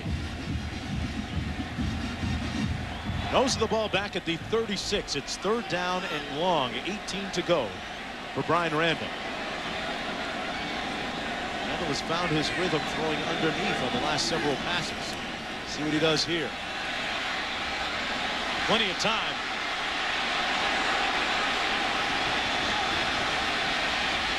Randall got back some of that yard and stepped out of bounds at the 28. Let's go back to Reese in the studio. And we'll take you back to the swamp, Mark. Arkansas and Florida. Gators all reverse. Chris Lee get a little bump right there. And spring Andre Caldwell, 61 yards he would house it, but the Hogs have been able to answer 14-7 about halfway through the second. All right, thanks a lot, Rayson. Back here, Brandon Pace in for his second field goal attempt of the game. Made his first one earlier today from 30 yards, but that's when things were a lot drier. This one's going to come from 46 yards and the right hash. Mark, that plant foot, that left foot on that wet turf is key. Knocks it through, and Brandon Pace has arrived, folks. He's back, shaking off the hangover from that potential game winner last week against North Carolina State. We'll be back with more. 6-0 in Blacksburg. This is our house. Everything you have trained for your entire life has prepared you for this moment. It's us versus them. All I want to talk about is how big they are. And that this is the year they knocked us off. Well, when they come in here, they got to play our game in our house, and nobody beats us in our house.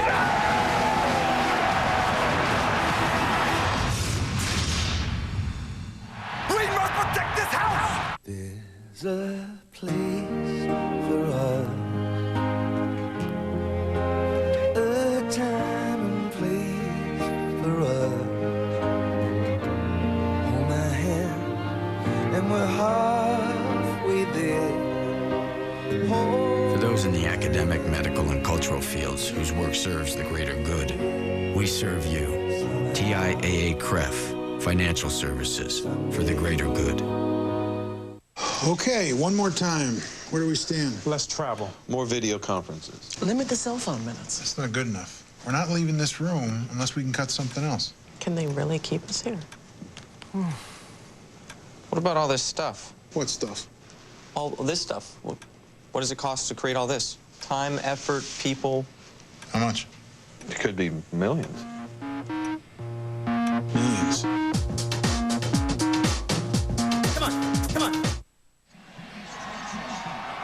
Back to the action. Number 7, West Virginia struggling right now offensively. They trail Virginia Tech 6-0. Virginia Tech trying to get back on track at 2-2 overall. For West Virginia, meanwhile, trying to dispel the notions and rumors and whispers that their 4-0 record so far is a bit spurious, maybe a bit counterfeit. A quality win on the road at Virginia Tech would go a long way to disproving their critics. This is Pac-Man Jones from the 3. Adam Jones found a seam. And the Pac-Man takes it out to the 36-yard line, a 38-yard return. West Virginia, meanwhile, has run the ball for just 42 yards, 16 yards passing, a total of 58 yards overall total offense. That's the picture. Mark, you're right, and give Bud Foster, the longtime defensive coordinator for Virginia Tech, a lot of credit. This defense gave up 40 points a game last year in the last 3 games. A lot of people wondered if the 8-man front was outdated. He tweaked it. They're more of a 2-deep secondary now. They still use some of the principles of the 8-man front, but he got it back on track. I mean, they were playing outstanding today, and they've really played good all season. Yeah, West Virginia, Bob, hasn't hurt them with those ISOs and power runs that they did last year. And the year before that, a quarterback draw. Rasheed Marshall out to the 40-yard line. Marshall, like his counterpart, Brian Randall, a graduate student. Mark, I'd like to make a point about Bud Foster. Virginia Tech really was a pioneer in a lot of ways of the 8-man front, and a lot of schools after the season would come in and visit Bud Foster. He would do a lot of clinics around the country, and I think that hurt them a little bit. People became familiar, so give him credit for staying one step ahead, making some changes, and I think they're playing great, particularly their front. Out of the shotgun on second down, Marshall has a man in the flat, complete. And a first down at the 40-yard line. That's Eddie Jackson on the run. This is the deepest penetration of the day for the Mountaineers. Out of the 41-yard line of Virginia Tech with 3:44 to go now in the first half. A 19-yard pickup on the play. Rasheed Marshall trying to get in rhythm himself. I think an excellent job by Rich Rodriguez of kind of getting it away from Virginia Tech's front, Mark, and getting the ball outside the tackle box. Marshall, a senior, looking for his third straight win against their rivals, the Hokies. Hands it off this time.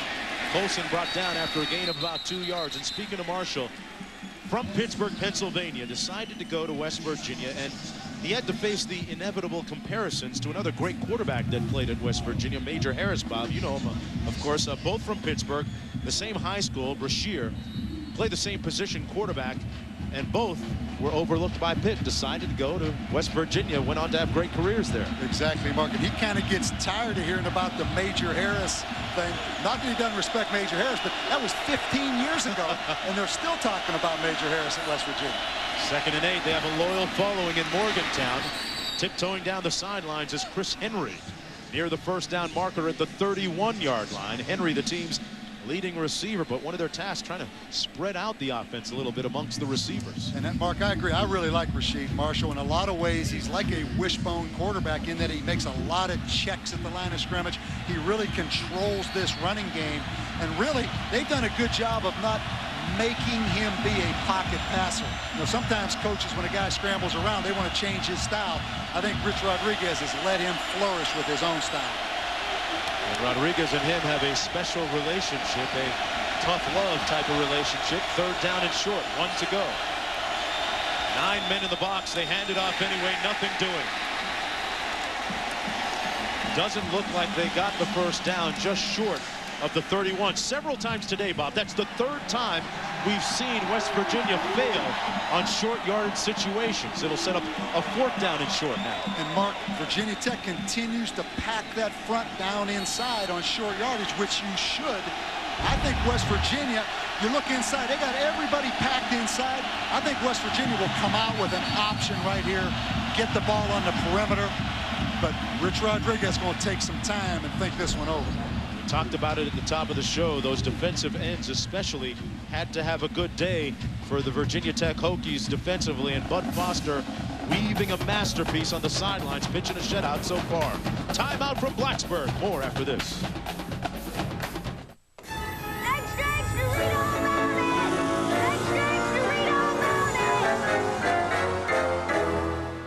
You'll stand right up and you'll wave your arms and you'll cheer with all of your might. With ACC spirit, we'll make sure you hear it when the crowd lets loose its roar.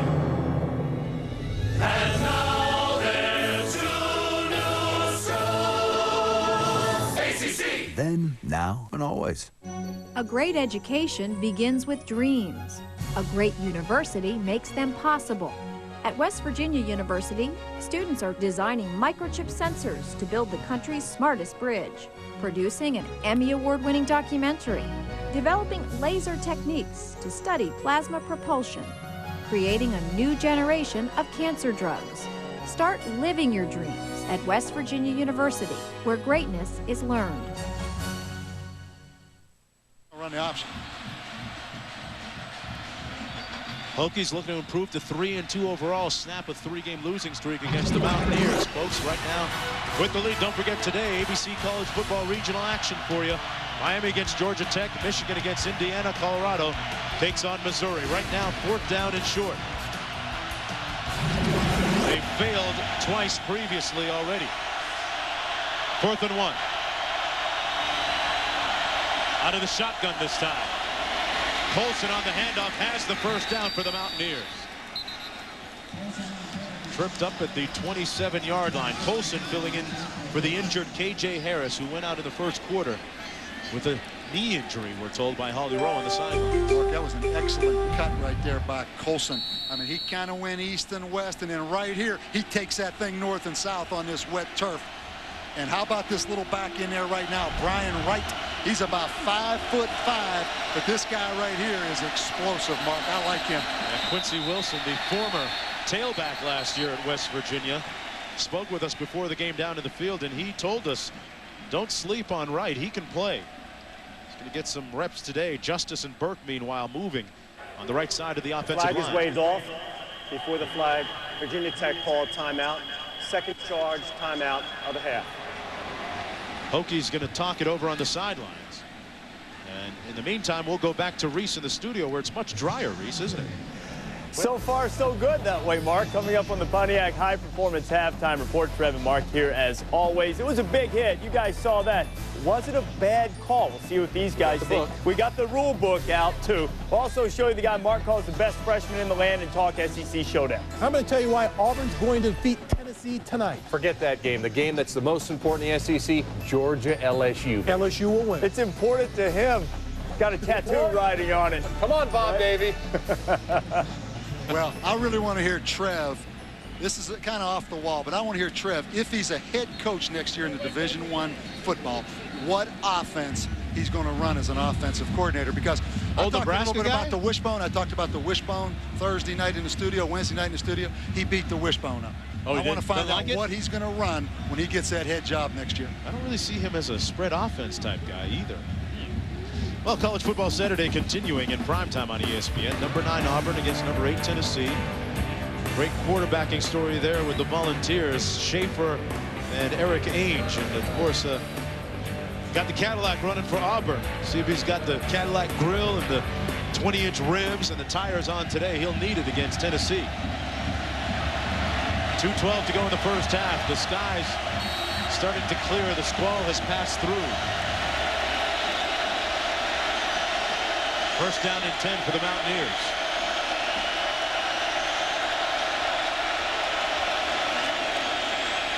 Marshall under duress. And Marshall steps out of bounds at about the 23. 7 yards to go for the first down. Good pressure by Darryl Tapp, number 55 for Virginia Tech. The defensive end, known affectionately to his teammates as Fast Forward. Mark, plays with a high motor. You're right, and I think this entire Virginia Tech defensive front plays with a great motor.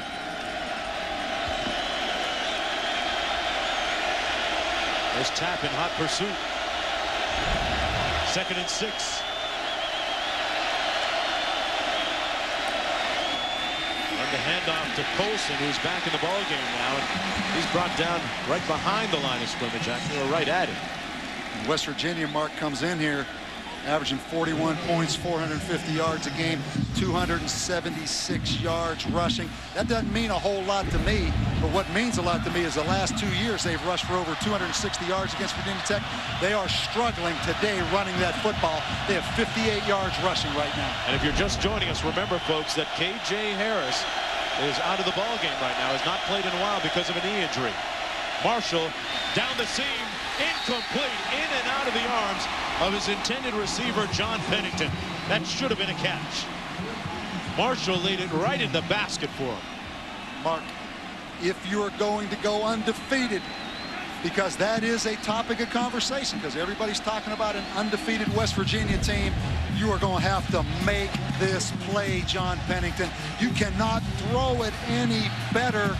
And John Pennington, Mark, is a very dependable guy. He's a walk-on, was a walk-on. That's unfortunate right there. Here's Brad Cooper, meanwhile, Bob, from 40 yards out. 4 of 6 on the season.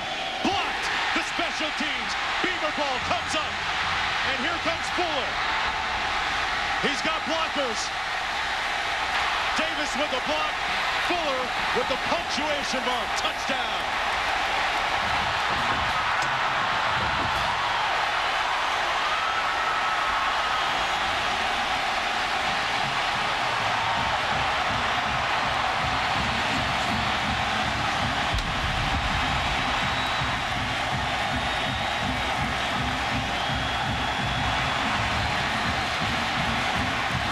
Vincent Fuller, who was chastised, who was beaten up by his own teammate on the sidelines just a few moments ago, scoops up the loose ball and rambles in for the touchdown.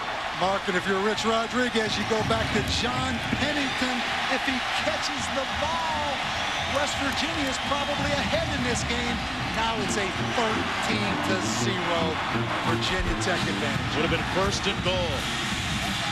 Instead, it comes back the other way. Mark, first we're going to see the block. But the point I want to make, Virginia Tech, and you see number 95, Jim Davis, get up. But I want you to watch the blocks as they go from defense to offense after this ball is kicked. And right here, you're going to see him pick up the football, and they get 2 blocks. Darryl Tapp gets one right there, and then down the field, Vincent Fuller gets another block right there. But going from the transition of being on defense to going on offense, score on special teams. And here's the irony of it all, Bob. You said that he got 2 good blocks. You know who threw the second one for him? Jimmy Williams. Jimmy Williams. Same teammate that was in his grill a few moments ago. Let's go downstairs to Holly. Well, guys, we were at special teams practice yesterday. Frank Beamer would have his team go through a blocked kick. They would block the kick, and then he would say, now stop. Look where you're at. He would make sure that there was a pocket of people around that blocked ball that was picked up. So that then turns into the return team. You guys, they did it execution perfect just now, but believe me, they go through it every single Friday on walkthrough. That is planned to perfection by Frank Beamer to become a return team. Good point, Holly. They are second in the nation in block kicks since 2000. North Carolina State leads the nation with 33. Virginia Tech is second with 29 now after that last one. It's not about chance. It's not random. It just doesn't happen with smoke and mirrors as they go for the pop-up kick here. Mountaineers going to have good field position at the 41-yard line, scooped up by Heike Johnson. But once again, Beamer ball emerges. Mark, I want to go back to this block. And you're going to notice Vincent Fuller hesitates on whether to pick this football up. And that's good coaching, because if that ball is blocked and it is on the offensive side of the line of scrimmage, the offense can pick it up and advance it. If it's on the defensive side, the offensive team can't pick it up. But a great job of transition. There was Tapp's block. Then down the field, we see the next block right there. A tremendous job of transition, scoring on defense. 1st and 10 for the Mountaineers. Their undefeated season right now in jeopardy. So far, 4-0 overall. Marshall has to get on track.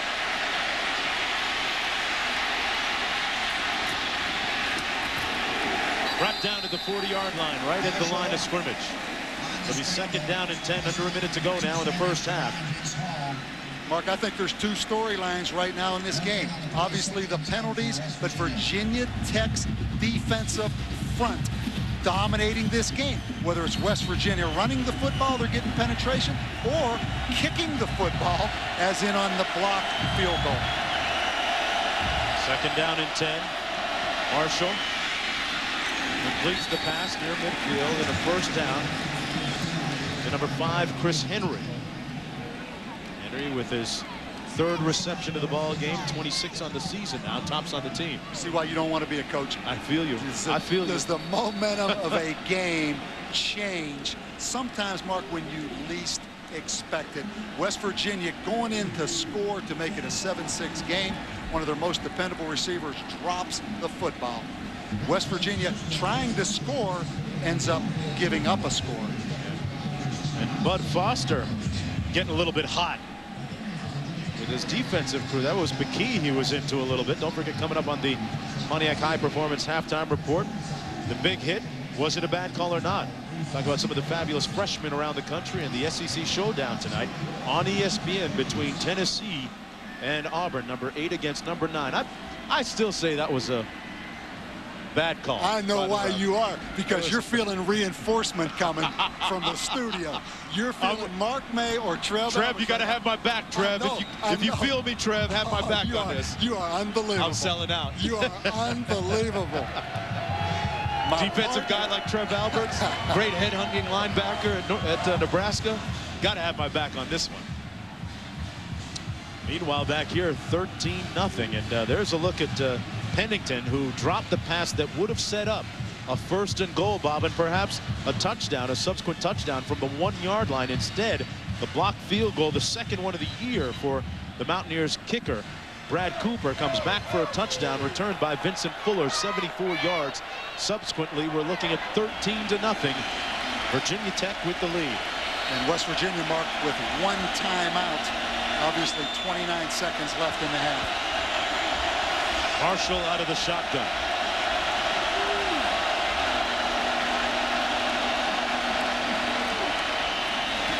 The out pattern complete once again to Chris Henry. And almost exclusively Henry on this drive, passing the ball. They move the chains and stop the clock with 25 seconds to go. If nothing else, you'd think they could get into field goal range and give Brad Cooper another crack at it. That's the bad news. Yeah, Virginia Tech will have them right where they want them, right? A chance to block another kick. Rasheed Marshall, Mark, no question about his arm strength and his command of this offense. Looking down the middle of the field, has a man almost intercepted by Jimmy Williams. Intended once again for Henry on the post. 19 seconds to go in the first half. Mark, this Chris Henry, he really is a talented wide receiver. We watch him on tape. He doesn't look particularly fast. But then when you see him on the field and realize he's 6'5", it's deceptive. But he's from Louisiana. He was the Big East Rookie of the Year last year. They've got some big, tall, talented wide receivers, and that's why you saw Rasheed Marshall hang that ball up there that time, hoping for a jump ball situation. Sets up a 2nd down and 10. Here's a little jailbreak screen to the wide receiver, McQuell Henderson. And he's chopped down at the 32-yard line, short of the first down marker by about 3.5 yards. He needed to get out of bounds. Yeah. 10 seconds to go in the half. And West Virginia burns its final timeout. And that was key right there, the decision to try to gain extra yardage, because now it's really difficult, as you see on the graphic, West Virginia with no timeouts. Bob, earlier in the ball game, I alluded to Rich Rodriguez and his starting quarterback, Rasheed Marshall. I remember as a freshman, Marshall having to take the heat from Rodriguez, who is really hard on his quarterbacks. He'll admit that to you. As an offensive guru, he can be that way. They have a tough love type of relationship. Marshall says, hey, you know what? I've got very thick skin. I can handle it. I can take it. And he brags amongst his best streaks that he once didn't get yelled at by Rodriguez for 7 consecutive games. That's pretty good. Or was it days? Maybe it was minutes. I'm not quite sure. But I'll tell you what, you got to give Rich Rodriguez a lot of credit. Around this country, there's a lot of people running byproducts of Rich Rodriguez's offense. You watched Utah play last night against New Mexico. A great job of spread offense, running the football option. To me, this guy was the pioneer of all that stuff. So a lot of people are doing it, but there's one guy that really started it, and I give Rich Rodriguez a lot of credit. He was innovative.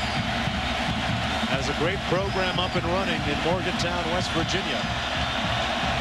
But right now, they're 0 for 7 on 3rd down conversions. Got to get to the 28. Marshall to pass. And he put it on the ground. He fumbled it. He got the ball back, though, at the 34. Norland Burchett with the backside pressure. And that's the end of the first half. Unable to even get a field goal attempt up. The Hokie defense responding so far after 30 minutes, pitching a shutout on Marshall and the Mountaineer offense, which came into this game so prolifically. Let's go downstairs to Holly Rowe. Hey, Coach, 94 penalty yards in the first half. How do you get your team to settle down? Yeah, we got to play smarter than that. A couple of them I wasn't sure about. You know, you have to see it on film, but we just got to play smarter than that and then take advantage of our opportunities. What do you see on offense that you can build on in the second half? Well, we moved some a little bit, but we're not pressing the line of scrimmage very well. We just got to, again, execute better, particularly up front. All right, thanks, Coach. Mark? All right, thanks a lot, Holly. Our score at halftime, 13-0. Time now for the Pontiac High Performance Halftime Report with Reese, Mark, and Trev. A special shout out to you, Trev. You got to have my back, baby. Bad call. And Mark, that touchdown by Virginia Tech to Vincent Fuller. He picked up and ran the field goal back.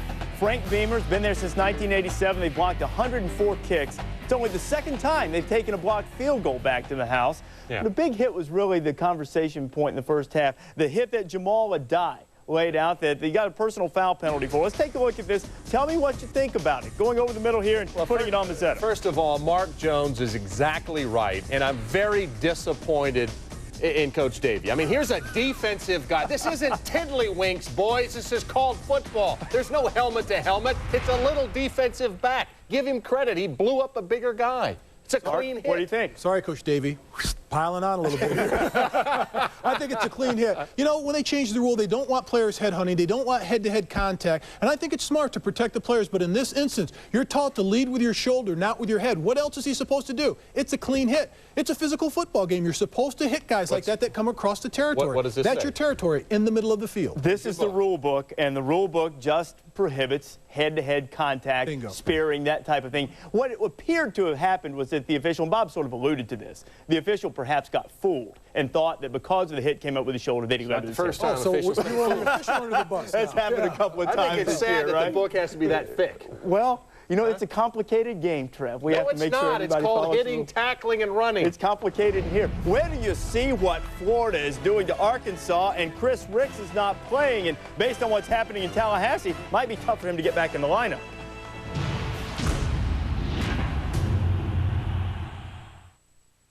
ESPN puts the spotlight on the highlight with ESPN 25 The Book. Available now. You've never seen anything like this before. Not that. This. Introducing the new Icy Hot Sleeve. Joint-hugging pain relief with medicine that goes on icy to dull the pain, then gets hot to relax it away. The new Icy Hot Sleeve. There's never been anything like it. You've waited, you've dreamed, and now it's finally back. Endless Shrimp at Red Lobster, the only time of year to enjoy all the shrimp you can eat. Don't miss Endless Shrimp right now, only at Red Lobster. Don't worry, kids. I'm fine. Should we call someone? Put the phone down. Come on. What did I tell you? You said not to call me for 7. That's right. And besides, we're rolling. Daytime calls costing you a fortune? Oh, no. Oh. Come to T-Mobile and talk whenever nationwide. Use it whenever. T-Mobile gives you the most whenever minutes. 1,000 for just $39.99. T-Mobile. Southwest Virginia has lost too many businesses and too many jobs. And if times weren't hard enough, liberals in Congress raised taxes on Social Security benefits, hurting our seniors even more. It's time we fight back. In Congress, I'll protect Social Security and Medicare, and I'll honor America's greatest generation and eliminate the tax increase on Social Security benefits. Kevin Triplett. Hard work for real change. I'm Kevin Triplett, and I approve this message. Can I help you, sir? Found these over by the stairs. Okay, thank you. What are they? Love handles. Lots of people lose them taking the stairs instead of the escalator.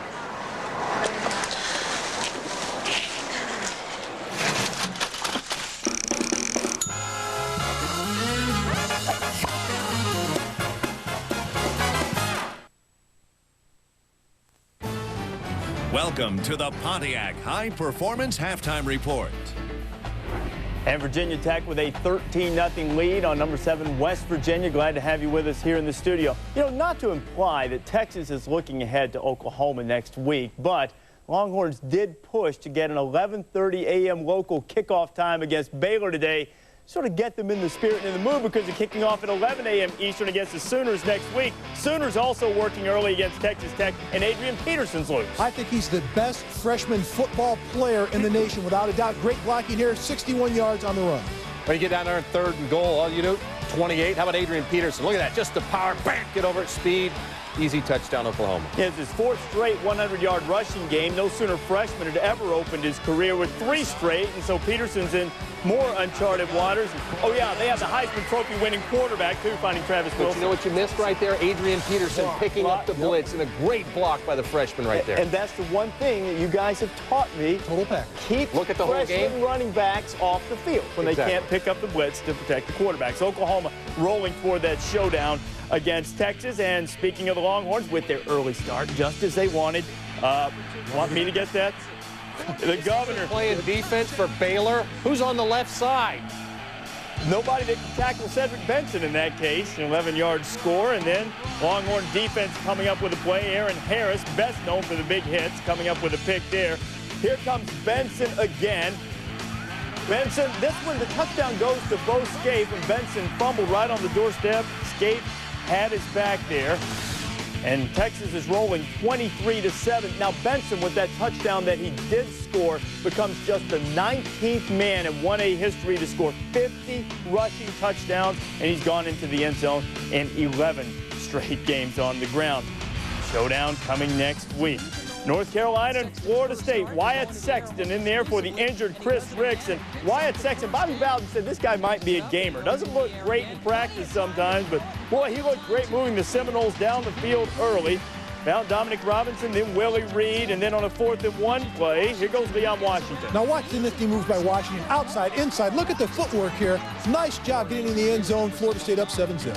And then Washington does it once, Lorenzo Booker does it now. Great speed again. Nice change-up backs they have there. And Wyatt Sexton, I'm telling you guys, I'm impressed with his poise. You get the run game going. Look at the beautiful touch pass right there for the touchdown. He had 11 of his first 13 passes. Bobby Bowden said this morning he would wait and answer the question when he had to about whether Chris Ricks would take over the position again or whether Wyatt Sexton would remain. Sexton's been effective. He'll be getting lots of questions after this game. We'll see if Bobby Bowden answers them today. It's North Carolina. Look at this score, guys. Wake Forest and North Carolina State. The Wolfpack came in with the #1 total defense in the country, averaging just giving up $165 a game. Wake hit them for 181 in the first half. They're up 14-0 on Chuck Amato's fine defense. One of the showdowns in the SEC, Florida and Arkansas. Chris Leak threw 3 picks against Kentucky last week, finds Chad Jackson here, and the Mighty Gators, who struggled in the first couple of possessions, got it moving. And with a 7-0 lead, all deep into the bag of tricks, here comes Andre Caldwell. Caldwell turning the corner 61 yards. That is his first career touchdown. In the second year was Shane Caldwell's little brother. 14-7. Boy, I'm telling you, Leak got loose. Leak right down the middle. Dallas Baker, touchdown maker. Moment of infamy for Dallas against Tennessee, atoning a bit. And Florida has opened up a swamp-sized can of whooping to the Pigs' backside. 35-7. They are rolling right now. The Gators offense looking strong. Arkansas defense been getting torched on the ground, but getting it everywhere now. Well, that's the point. I don't know a lot about offense. You guys know that. But the point is, I'm very impressed with Florida's offense in this game right now because, you know what, early in the game, Arkansas was doing a pretty good job of stopping the run of Florida, holding them in the general running. When I'm talking about giving it to the running backs, less than 3 yards a carry. So what do? I think Ron Zook deserves credit here. Found a way to get the running game going, gets the reverse there to Caldwell. That opens up the passing game. A good offense. When one part of your offense is stopped or slowed down, you have the ability to go the next thing. That's what Florida's been able to do in this game. Well, it's been a process. If you look at last week, they ran the ball very effectively with Seatric Faze, and now this week they come back throwing the ball. Chris Leak struggled last week. When you look at the development of this offense, the way that they progress week to week, this offense is going to be very scary. These are the players that Ron Zook recruited to be in this offense. He recruited a lot of offensive players first. That's why he went after Chris Leak. Now it's starting to pay off with this offense. This team 3 weeks from now, guys, they may be unstoppable offensively. Well, Leak looked scary already. He looked terrific against Tennessee, even in the losing effort. That's just one of 3 big games in the SEC on Saturday. We'll talk about the next 2, particularly focusing on Auburn and Tennessee. And might West Virginia's national championship dream be washed away with a return by Vincent Fuller? 13-0 at the break. The Pontiac High Performance Halftime Report is powered by Pontiac and the first ever G6, the next official performance machine of the NCAA.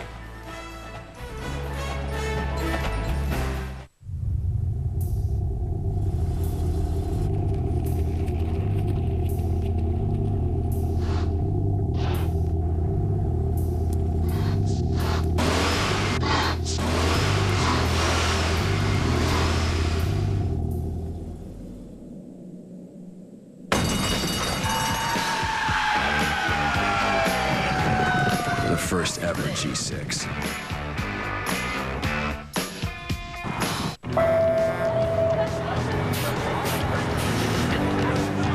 Hey, who's tired of paying $5 for a bag of peanuts? Who's tired of paying huge overage charges to your wireless company? Well, what if Sprint got rid of ugly overages?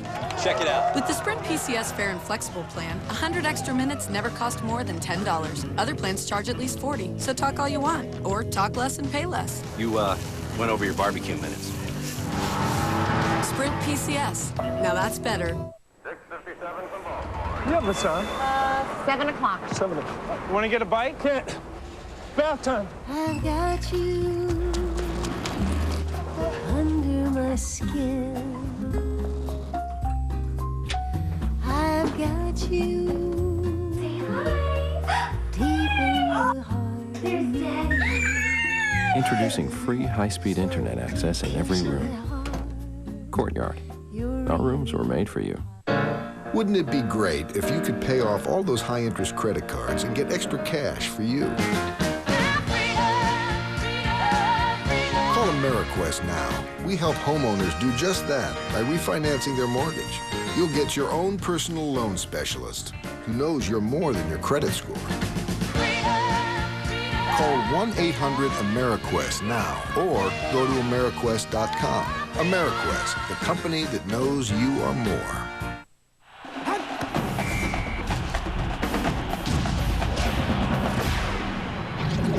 Oh, is it ever going to be football time in Tennessee tonight? 7:45 Eastern Time. College Football Saturday prime time will get you started. College Game Day scoreboard at 7 o'clock Eastern. Cadillac going against the guy who almost landed him. Bill Fulmer and the Vols almost had Carnell Williams come there to run for them. Last time Cadillac goes against Tennessee. How do you see this game, Mark? I see this game, everyone's talking about the running backs and the quarterbacks and Cadillac Williams. I think this game's going to come down to Auburn's defense. Their defensive coordinator, Gene Chiswick's done an outstanding job with this defense. They're better this year than last year, giving up less than a touchdown a game. Now, the weather's calling for scattered thunderstorms down there. If this field is wet, if this grass is wet, you're going to have a lot of mud down there, slippery balls. It's going to come down to the team that gives up the least amount of points. That'll be the Auburn Tigers. Okay, the game in the SEC that really matters, though, is Georgia-LSU, guys. I mean, come on, let's face it. That really matters. Well, I'm just saying because Georgia has to prove to itself that it can beat LSU. And I think not only is it important for Georgia, I think it is a defining game for David Green at quarterback. And I think this is his chance to prove either he's just a serviceable quarterback, a decent quarterback in the SEC, or he's a big-time quarterback. Because this is the type of defense, this is the type of atmosphere where a big-time quarterback steps out and makes plays. And I think that's the opportunity for David Green in this game. Just a real quick question.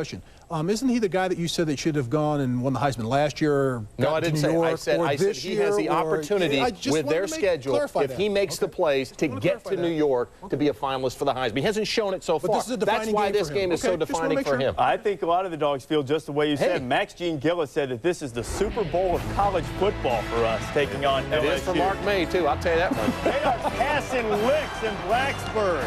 Hokies have a 13-point lead.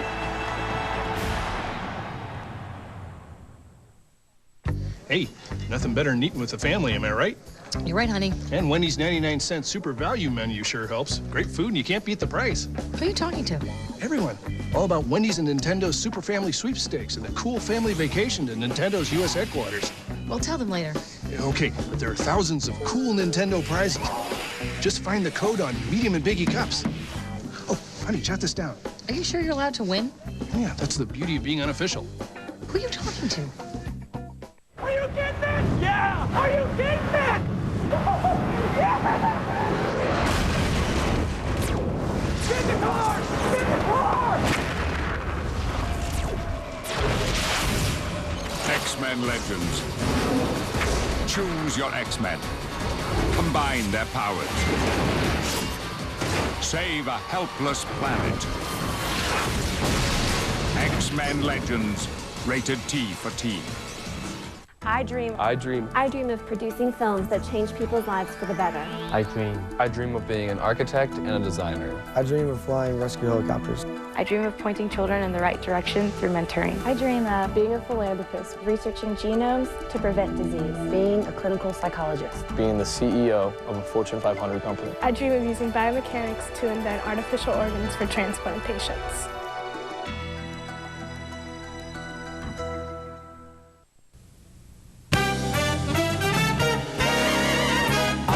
I'm feeling like Mr. Lucky today. Things seem to be going my way.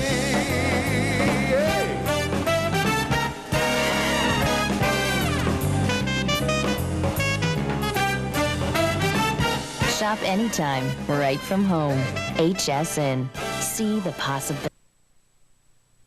You are here, heading there. Along the way, you stop here, there, and here.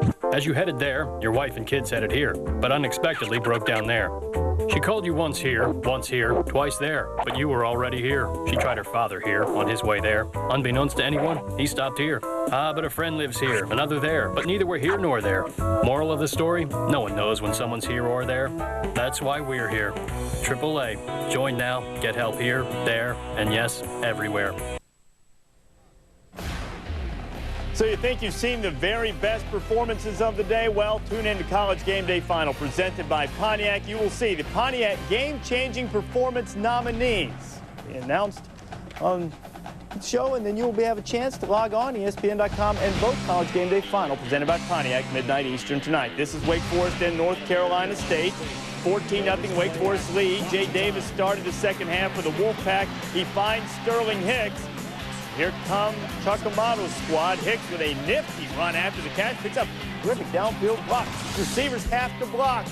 14-7 game there. Syracuse and Rutgers, State University of New Jersey up in the Carrier Dome, down by 3.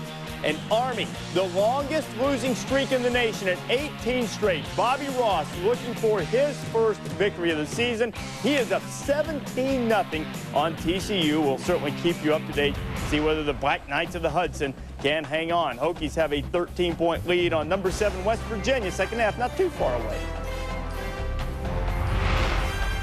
The Pontiac High Performance Halftime Report is powered by Pontiac. Vote for this week's Pontiac Game-Changing Performance at ESPN.com/Pontiac.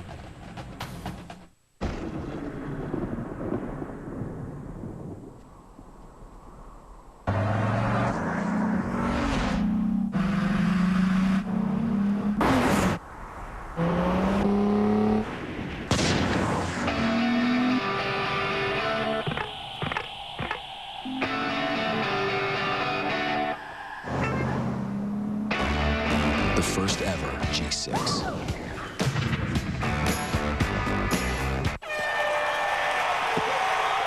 They set up in the eye on this, the last play of the game. And here's the snap. Hand off to the tailback. Peterson tries the right side. Wow, what a hit. But he stays on his feet, and he's broken to the outside, and it's wide open. Touchdown. Give him a touchdown.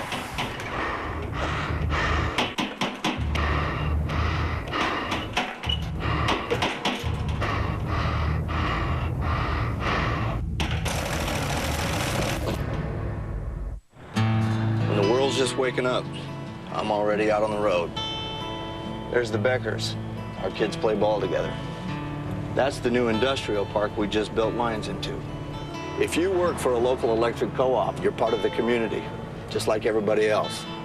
You make every customer feel like they own the business you work for. Because in an electric co-op, they do. Shine as one. All season long, don't forget to register to vote for the singular All-America Player of the Week. The nominees will be announced on the 1 a.m. Eastern edition of SportsCenter tonight. You can see them, and then you can text the word player to 64444 to access the nominees and cast your vote. Hope that you will do that all season long as we keep track of the finest performances in all the land. Guys, great performance in the first half by Virginia Tech. Had a big hit from West Virginia that got flagged for a personal foul. You've thought about it for a little while, still standing clear that should not have been a flag on Jamal Adams? What happened to Bob Davie? I mean, Bob Davie's a defensive guy. He's gotten soft. You put him in the booth, look what happens to him. I'll tell you what, Coach Davie, when you were a player and a coach, you taught it as a coach, and you used to stick guys like that when you were a player. Well, come on, Reese. So, you Bob, haven't given us your... What do you think? Was it a clean hit? I accessed the rule book. It looked good to me. Bob, I mean... Well, it's not basketball, man. I mean, it's football. I guess being a part of the media does make you a little soft. But can I have a chance to just put closure on this one time? I feel like Johnny Cochran stepping up here right now, putting closure on this argument. But the intention of the rule is to protect student athletes' welfare. And nothing personal against the Dave from West Virginia, but he launched himself. To me, it looked like he was trying to go helmet to helmet. Now, the fact that the two helmets didn't collide doesn't acquit him. And I don't mean this to be personal, but let me use this analogy. If a guy went out and bought a gun, bought a bullet, got a target and shot at that guy, but missed, Does that mean he's acquitted? Okay, obviously, his you're talking about intentions when he intent, launched himself, the flag should be thrown. Now, in the technical aspect, he didn't go helmet to helmet, but I think my point is made that he should not have launched himself to get into position. Well, Johnny Cochran, if the helmet fits, you must acquit. Huh? And let's take one more look at the play. Addae moving in on the hit. Let's slow it down right here. Now watch as Addae comes in. Right now, he launches himself, propels himself into the air. With the shoulder. That's my only point. I'm going to pull out with the shoulder. I'm going to pull out the my son card now. Okay. If that was my son as the tight end, I would want that to be called. What if it was your son as the defensive back? That's another argument another time. Okay, buddy. I'll tell you what, this is the honeymoon's over for me up in the booth. I mean, I used to get a little bit out of Mark and Trev. Now it's just. Start of the second half, Mountaineers kicking off. A lot of work to do. They trail 13-0. Here's Mike Emo on the return. Emo with a sweet weave down to the 30-yard line. Today's game track presented by Nivea for Men. The facial product, and there's a facial on the hit by Addae. And this border war, an intense affair so far. Marshall had that pass dropped by John Pennington. Would have been first and goal instead. The subsequent play, Beamer ball back in full effect. Fuller scooping up the loose ball off the blocked field goal, getting a key block downfield from Williams for the touchdown. That's where we are right now, 13-0. First down and 10 for the Hokies. Trying to snap a 2-game losing streak against West Virginia. Randall completes the pass. A little out, and a strong run that time by Eddie Royal. Royal back in the ballgame. He was shaken up earlier. Holly Rowe told us that he had a slight concussion. And speaking of Holly Rowe, a few moments ago, she caught up with Frank Beamer.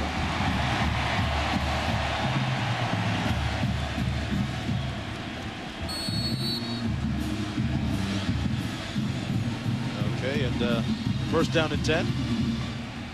We'll get back to that just a bit. I think an excellent call right there by Frank Beamer and his staff. He knows to win this football game, he has to get Brian Randall throwing the ball better, and a good, safe out route right there to get some confidence here in the second half. Royal juggled it and made the catch at the 45. Let's get a report downstairs from Holly. Holly?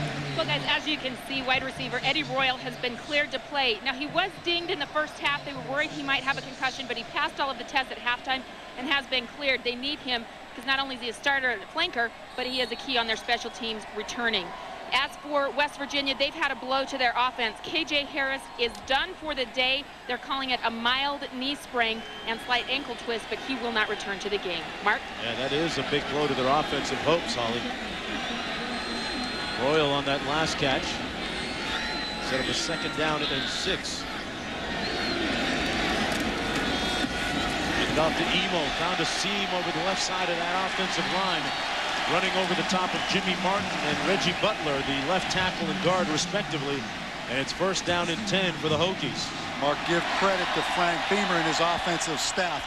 I really like the first 3 plays of the second half for Virginia Tech.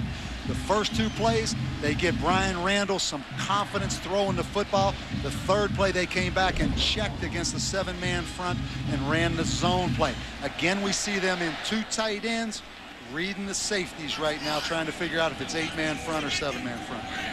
First down and 10, Randall in at quarterback.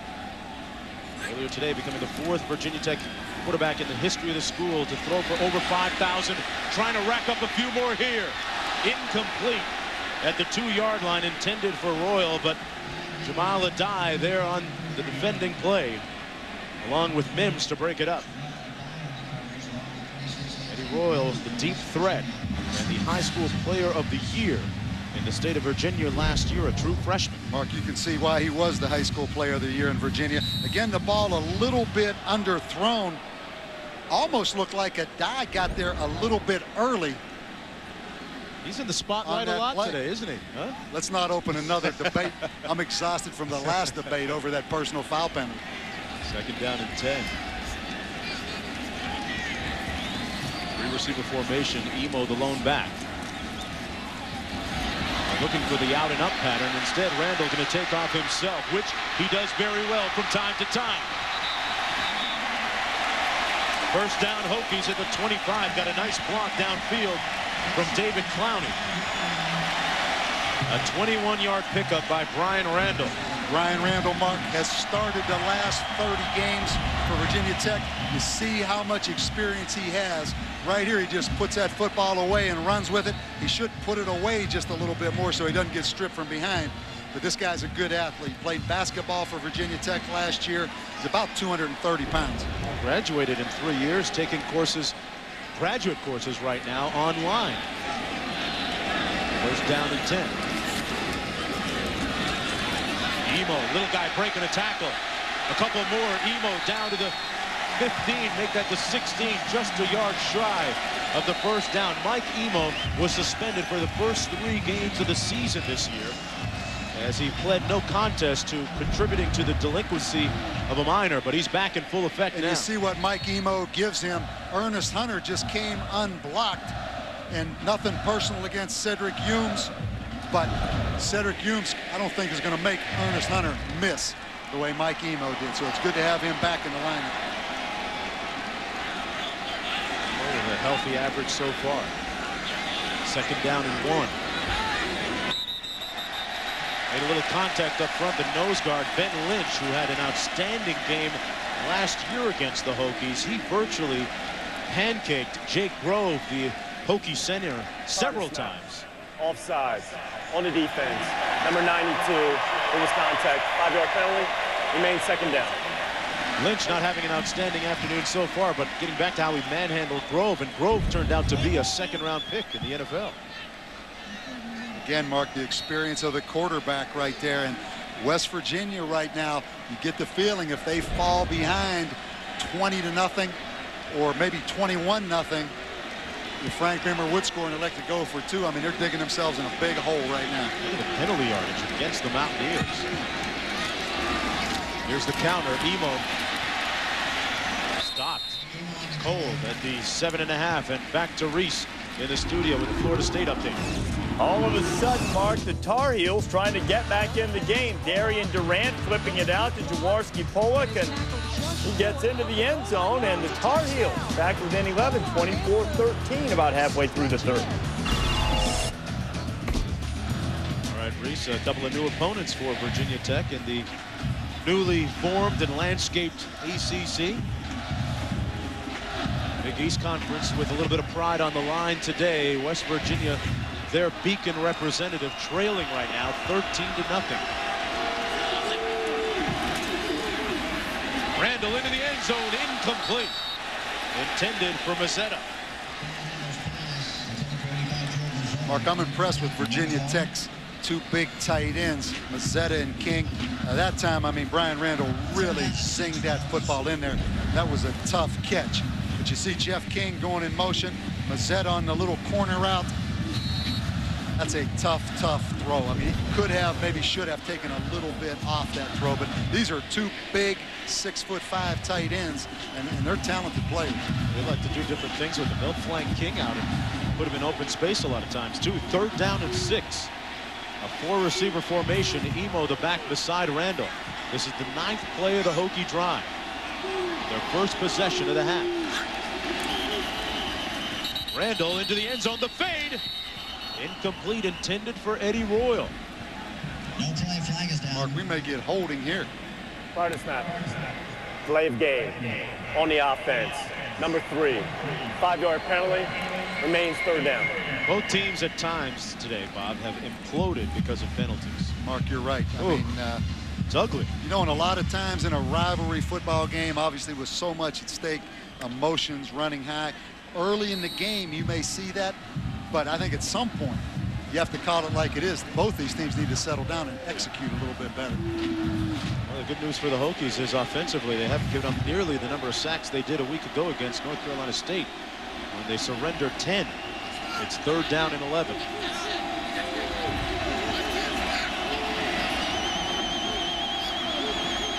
High snap, Randall. Still on his feet. Trying to improvise. Randall. Incomplete. And Pac-Man put a hit on Richard Johnson just to put his stamp on things. Could have been a lot worse. Mark, again, very, very poor execution. Back-to-back plays right there by Virginia Tech. But give Brian Randall credit. Again, you see the athleticism after the high snap of just staying alive right here. Ernest Hunter again with a missed tackle opportunity. It should have been a lot worse field position. Sets up a relatively easy field goal right here. Yeah, this one from 29 yards out. He's 2 for 2 today, a career long included from 46. And, well, you know what? You can say one thing about Brandon Pace. He has shaken off the ill effects of that potential game winner last week. The lead increasing now to 16-0 for Virginia Tech. Timeout, and yesterday Hawley had a chance to check out the musical talent of Hokie linebacker Mikal Bekee. More on that story with the Mix Master in just a minute.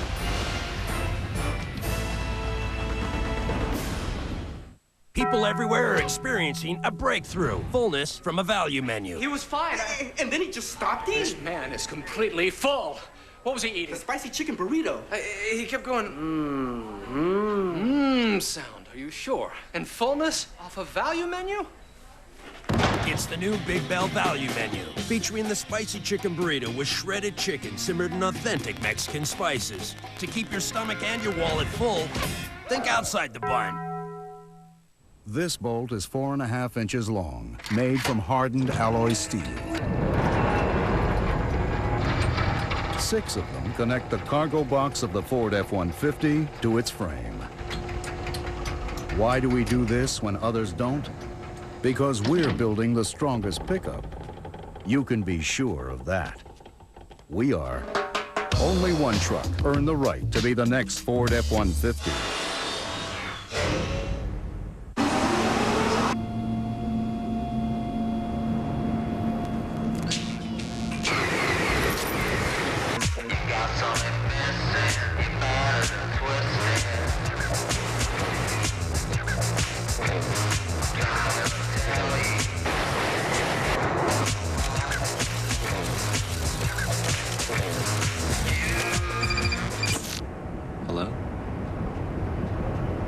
Hello, Moto.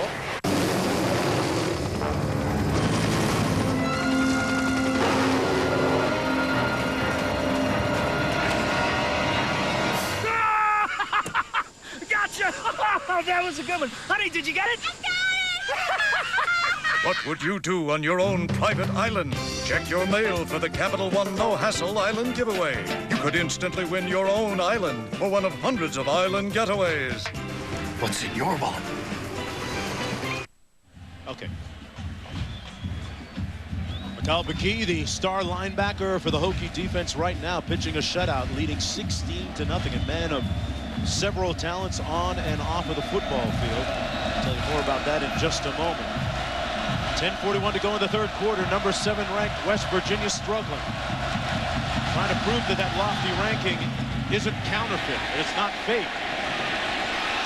Pac-Man Jones going to take a knee, and it'll come out to the 20-yard line. And speaking of Bekee, let's get more from Holly Rowe. Holly? Well, guys, as you said, Mikal Bekee is multi-talented. Off the field, he is a mix master. He goes by the name of DJ Next, as in on to the next thing. He's been a DJ since he was 12 years old. He said his brother was nice enough to buy him this great acoustic keyboard. He's also got some mixing equipment. He said music is what helps him relax off the field. He said, hey, I'm multi-talented. I can read offenses on the field. I can read a little music off the field.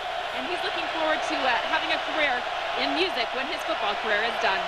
All right, Holly, and right now his keyboard is the football field.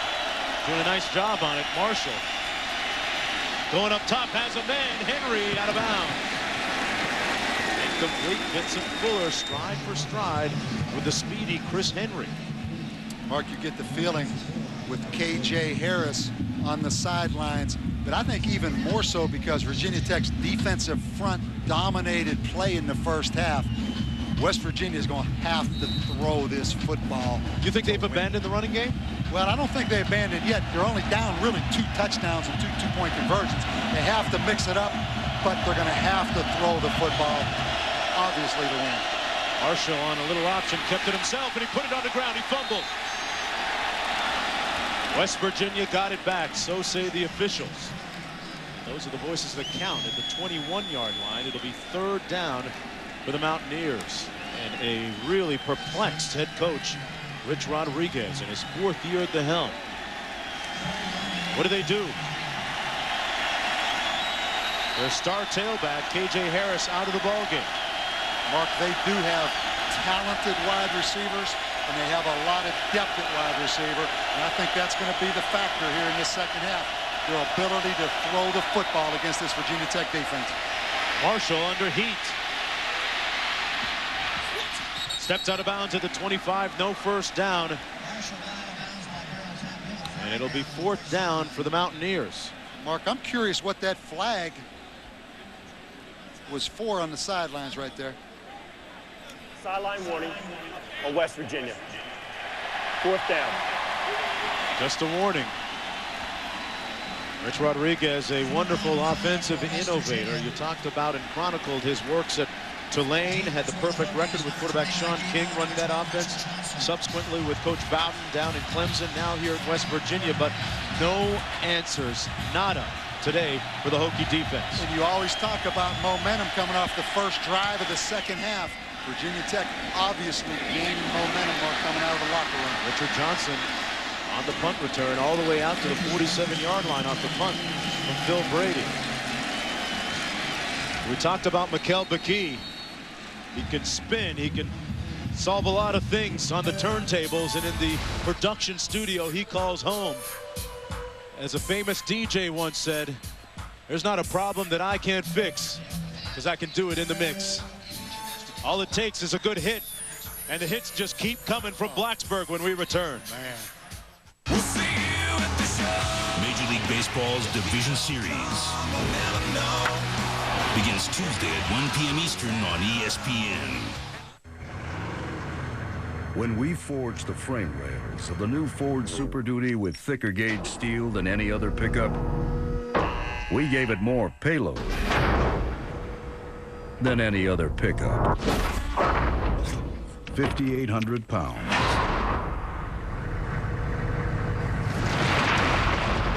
Who's your daddy now? This is the next Ford Super Duty. Built Ford Tough. I want another championship so bad, it hurts. But I worked through it with the new Icy Hot Sleeve. Joint-hugging pain medicine that starts icy to dull the pain, then gets hot to relax it away. Get the new Icy Hot Sleeve. Hard-working pain relief. People thought I was crazy when I bought this old farm.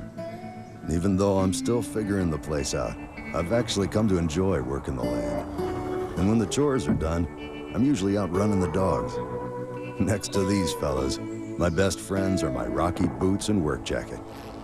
I'm Tom Marshall, proud to be a farmer, and powered by Rocky. Rocky work gear with Thinsulate brand insulation can be found at rockyboots.com. Next time you start on your way, think about the gasoline you choose. New Shell V-Power is specially formulated to actively clean your engine as you drive. You have enough to deal with out there. Your gasoline can make a difference if it's new Shell V-Power.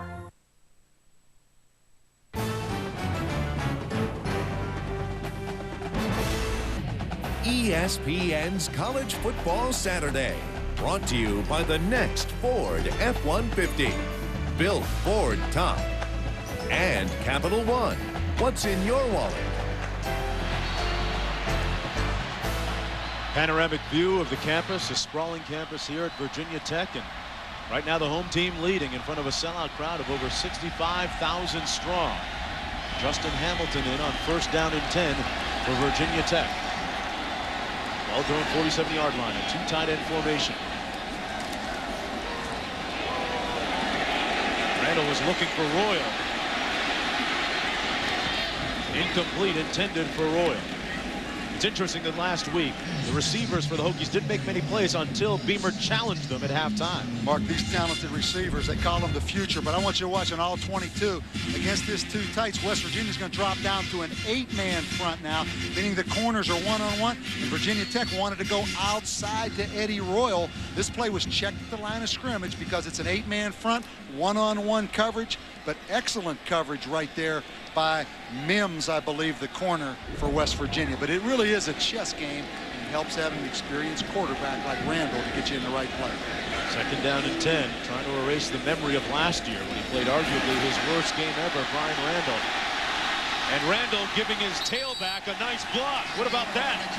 How do you like me now? Brian Randall got his hand in there, Bob, and gave a good block for Mike Emo.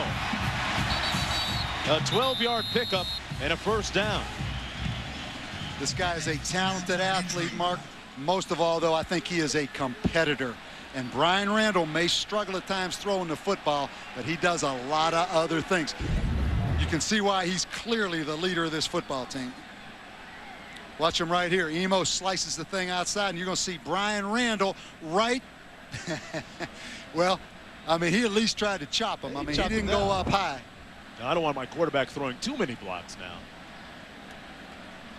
And I believe that's Kevin Boo McClee, the outside linebacker for West Virginia, that's down right there injured.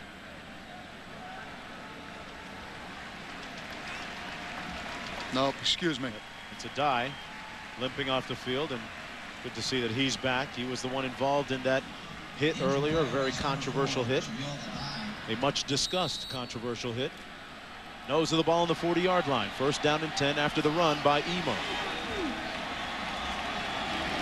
Come out in 2 tights again. King and Mazzetta. Emo skipping it up in between the tackles and tackled at the 37-yard line. Mike Emo, one of the top players in the state of Virginia a few years ago before he came out.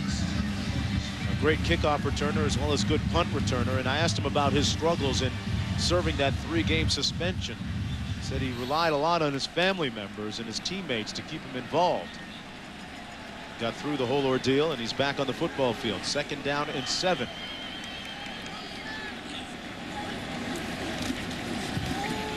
Randall, complete to Royal. Down to the 25-yard line, and another hokey 1st down. You can sense the offensive momentum building just a little bit for Virginia Tech. And you also sense the quarterback, Brian Randall's confidence in the passing game improving, Mark, and it helps when you've got receivers like this. I mean, this young receiver right here is a talented young guy. Catches that football with his hands. Once again, he was the high school player of the year in the state of Virginia. I'm talking about Eddie Royal, number 4. 1st and 10. Emo. Well, the little guy can really hit it up in there, not afraid to run between the tackles. That time brought down after a gain of about 2 yards. And Mark, you know what's coming if Virginia Tech continues to really dominate this football game in the 2nd half, as they've done since halftime. West Virginia and the Big East is going to get beat up on the fact that the conference does not compete at a real high level, because Tech and Miami are no longer in it. Yeah, they got a couple of departures, and those 2 aforementioned teams, and Cincinnati, Louisville, South Florida joining the conference in time next year. 2nd down and 8. A little counterplay by Cedric Humes, and Humes is brought down just shy of the 20-yard line by Adam Lenore. West Virginia thought to be on its way to a maybe undefeated season if they would get by this one. Look at their remaining opponents. Yeah, Mark, it's amazing how things change. I like Connecticut. Just watching them the other night on television, they're an impressive football team. I do think this. With the emergence of Connecticut, I think people around the country respect what they're doing. And with Louisville, an undefeated team right now that's going into the Big East, I think that gives the Big East some credibility. So today's a big game, but Connecticut and Louisville, I think, are helping the Big East right now. You know, Rutgers with Greg Schiano at the helm has really done some nice things. They seem to be on the verge, getting some good recruiting classes. Mark, they've all done some good things, but Rutgers losing to New Hampshire hurt them.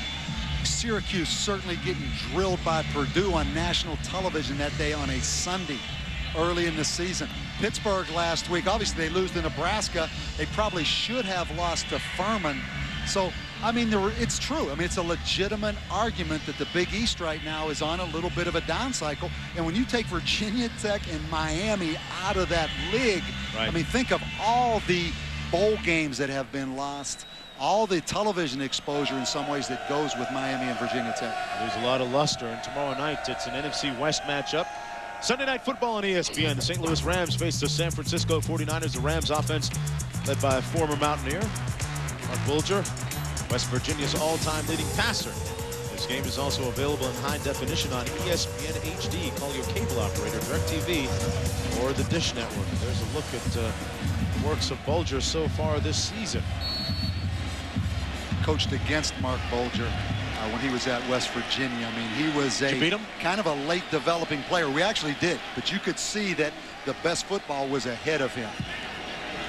Cedric Humes, the lone back, a little play fake.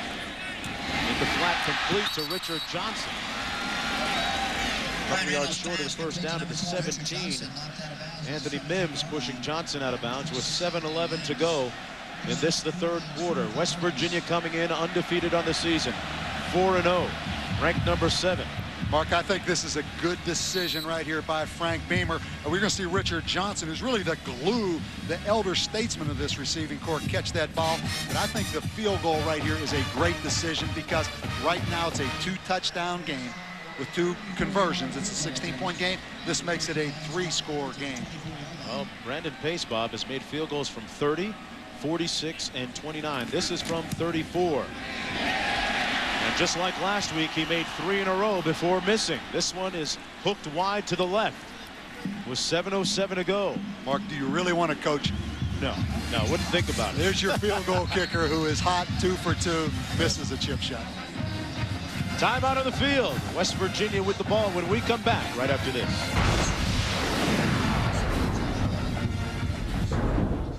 It's a new season, but the dream remains. As this year's finalists face off, see who makes it to the next round and who is sent packing. What does it take to make their SportsCenter dream come true? ESPN's Dream Job. Every Tuesday at 12 midnight, 9 Pacific.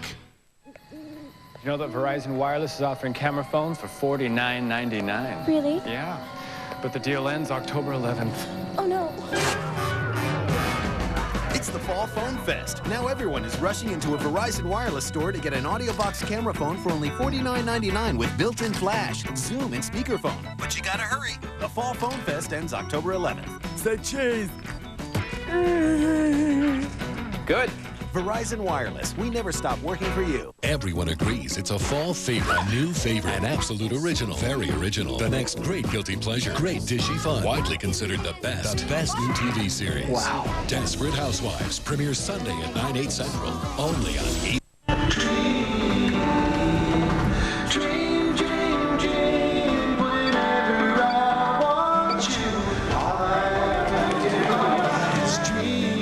Perfection of a Hearts on Fire diamond. Now in a new shape, all but impossible to resist. Dream from Hearts on Fire. The new shape of perfection. Exclusively at Ginger's Jewelry, Town Square, Roanoke, and Spradlin Farms, Christiansburg. These guys are looking for power, and they've come to the right place. Sunnybrook Garage and Lawn Equipment. Mowers, chainsaws, weed eaters, blowers, mulchers, hedge trimmers, and more with the power to tame a wild lawn.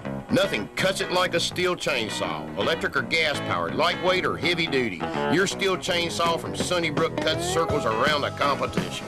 Plus, get a $15 gift certificate with a purchase of $150 or more on any merchandise. See the Power Brokers, Don, Calvin, and Chris at Sunnybrook Garage and Lawn Equipment. Rich Rodriguez's team down 16-0 after winning the last 2 meetings against Virginia Tech. Here's what they did on the ground the last 2 years. 263, 264, with the aid of Quincy Wilson, who is no longer with the West Virginia Mountaineers, now in the NFL with the Atlanta Falcons. His understudy here, this is Jason Colson. For more with Q, here's Holly Rowe. We're ready? Holly? Hey, Quincy, you're not on the team this year, but they're struggling on the running game. You were so successful against Virginia Tech last year. What do you see that they could do better? They just got to keep plugging away. Virginia Tech, they're fired up right now. They just got to go in there and keep running hard, and they're eventually going to break them. What's it like for the other teammates after KJ Harris goes down? How does the team respond to an injury like that?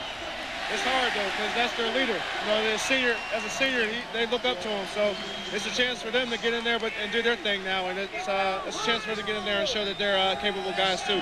All right, hold on a sec. We'll go to the play and come back in just a moment. Mark? All right, Holly, you know, think of Quincy Wilson. You think of that great run he made last year against Miami.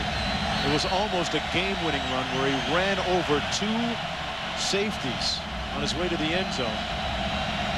Tough running that symbolizes the type of talent they put together here in West Virginia. I love him. He's an optimistic guy. He says keep running, but they just got engulfed on that last play running. They're going to have to throw this football to win.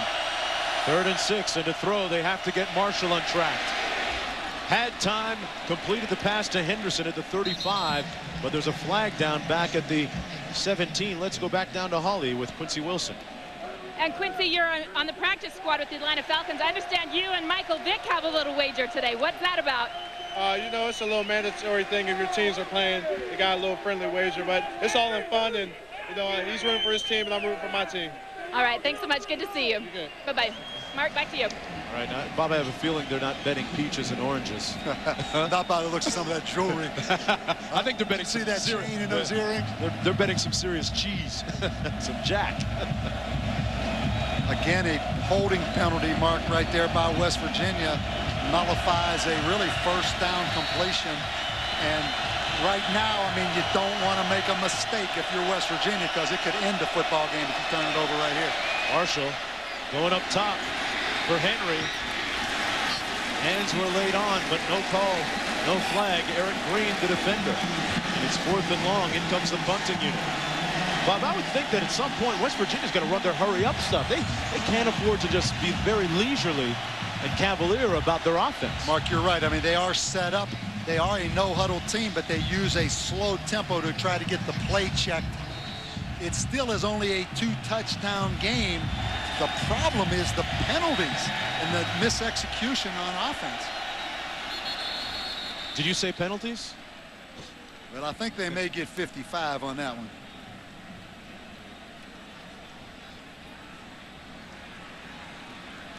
Going to be against Daryl Tapp. Prior to snap. Offsides on the defense. Number 55. 5-yard penalty. Remains 4th down. The man they call fast forward a little bit too quick. Tapp winning the famed lunch pail they give out as an award here in spring practice. Brady with his 7th punt of the day, a high spiral. Emo back at the 30. Emo running in circles and brought down at the 29-yard line, and a flag down at the play as well.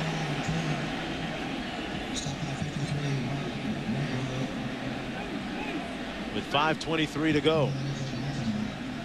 Virginia Tech's going to have possession of the ball, albeit perhaps not in quite the good field position where they would normally without this penalty. Richard Johnson appeared to be the perpetrator. Penalty, push of the back. Legal block in the back.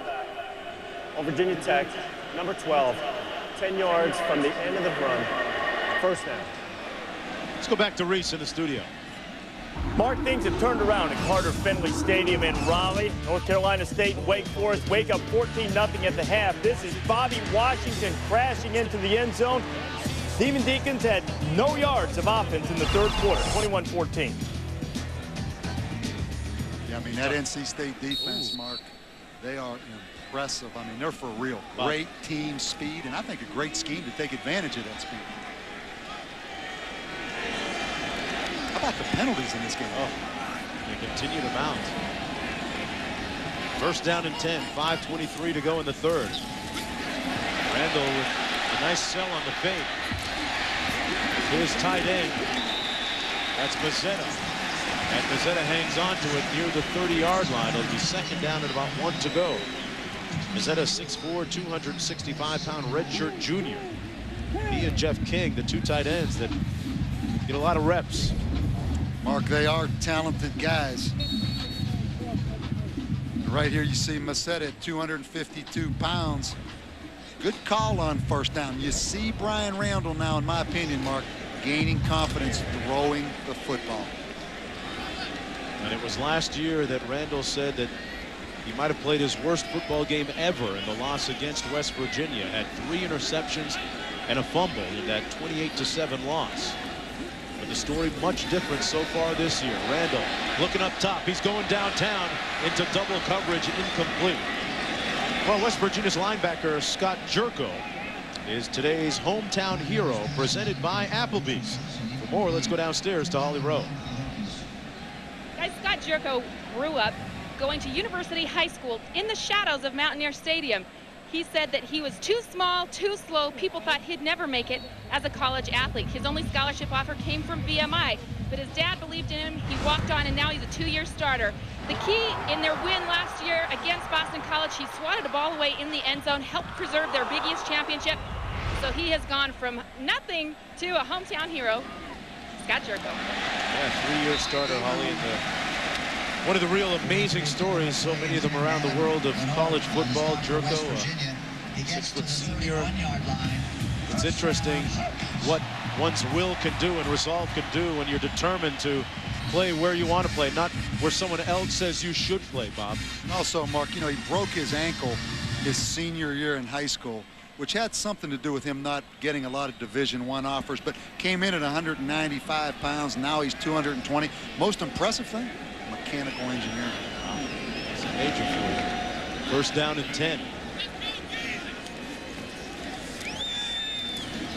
Royal tackled immediately by Anthony Mims on the corner, but a nice 5-yard pickup on the play out beyond the 35-yard line. And Eddie Royal has been a force here in the second half, catching the ball. You can see where his presence makes a difference. In the first half, he was shaken up with that slight concussion. So far in the ball game, 5 catches for a total of 40 yards. And it's second down and 6, just beyond the 35-yard line. West Virginia's defense has to make a stand. Mark, again, it can continue to get the 2 tight end offense, balancing that 3-3-5 of West Virginia. A lot of checking at the line of scrimmage. Randall telling Royal to go downfield, and he follows orders, but he overthrew him. You saw him wave him downfield, Bob, and for the 3rd time today, Brian Randall overthrows a receiver, which could have had major implications. Mark, he may have got a little bit selfish right there. I'm talking about Brian Randall trying to get the big home run throw. I know he was open, but I'll tell you what, Brian Randall, after breaking contain right here, I thought had a lot of real estate. If you look right here to run that ball, I mean, there's a lot of green grass out there in front of him. Sets up a 3rd down and 6. Here we see Eddie Royal, a lot of, you know, just a scramble drill now, Mark. Anytime the quarterback scrambles, you want to turn and try to go deep. And that time Eddie Royal was open, but I really think Brian Randall should have ran that football. 3rd down and 6. Thought about running again. Picked off. And this is going to be 6. Touchdown Mountaineers. Eric Wicks. A poor decision by Randall, and the Mountaineers are coming charging. Are you kidding me, Mark? On one play. Unbelievable. An egregious error by Brian Randall. His 2nd interception of the game. The first one was by Pac-Man Jones, but this one counted for 6. Mark, an intelligent quarterback like Brian Randall, understand the situation. I know you're trying to make a play, but it's not all bad to punt the football, particularly when you're up 16-0 in a football game. Your defense is playing great. No one feels worse than that young man, Mark. I think right here, a confusion on the sidelines for West Virginia. I think it's worth calling a timeout right here. They're going to go West for 2. Virginia, Mark. They're going for 2. Marshall out of the shotgun.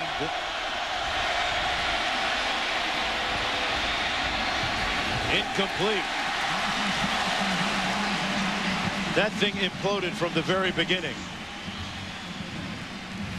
They were discombobulated right from the start of that. Mark, no question. I do think Rich Rodriguez, again, should have called timeout. You could tell they weren't on sync, and that two-point play is going to be critical in this football game. But going back to the interception, Brian Randall again staying alive with his legs. But Mark, that's almost an impossible throw. Look at him falling back as he throws the ball across the field, and Eric Wicks, a backup strong safety, takes it to the house. But Mark, he was almost falling backwards trying to throw the football across the field. I know what his intentions were, but 16-0 in that situation. It's not bad to punt the football. There you see him being consoled and coached up by his offensive coordinator, Brian Steinspring. And now, Mark, it goes back to Virginia Tech's offense getting this football. Will they be as wide open?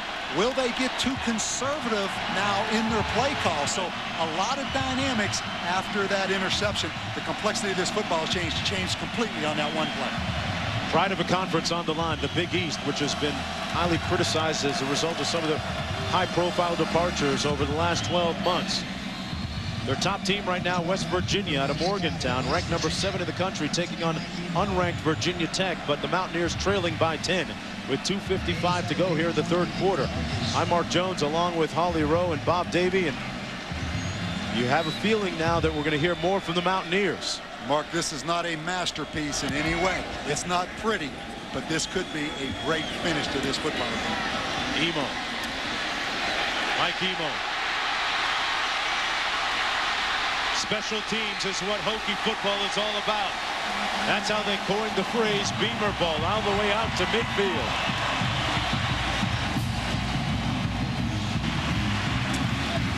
Mark, Virginia Tech's known for great schemes in the kicking game, but this one was all Mike Emo on his own. I mean, West Virginia, I'm going to show you right here, had an opportunity right there, and he just flat ran by that tackle and made that on his own. There was an unblocked player from West Virginia down that field. A 42-yard kickoff return all the way out to the 49-yard line. Justin Hamilton is the lone back. He gets the handoff, and Hamilton brought down right near the line of scrimmage by Boo McLean. Let's go back to Reese in the studio. Your magnifying glass. Florida State quarterback Wyatt Sexton plays the piano, taught himself to play the guitar, and he is playing the Tar Heel defense, and Seminole offense is a symphony right now. Finds Crefonso Thorpe 31-13 early in the fourth quarter. And Oklahoma, last 2 times they faced Texas Tech, they've scored 60 and 56. Red Raiders hanging in there. Wow, put a cork in that gun. 2nd down and 9. The sun now peeking out behind the clouds, and Brian Randall running out of bounds about 3 yards short of the first down at the 43. With 2:01 to go in the third. That call right there is definitely a byproduct of the interception that Brian Randall threw on the last series. What's the coach saying to him? Quarterback draw. What's he saying to him? I want you to do it with your legs, baby. But going back to that quarterback draw. Pac-Man Jones a little bit geeked up about something. Pac-Man already with an interception in this game. 3rd down and 3.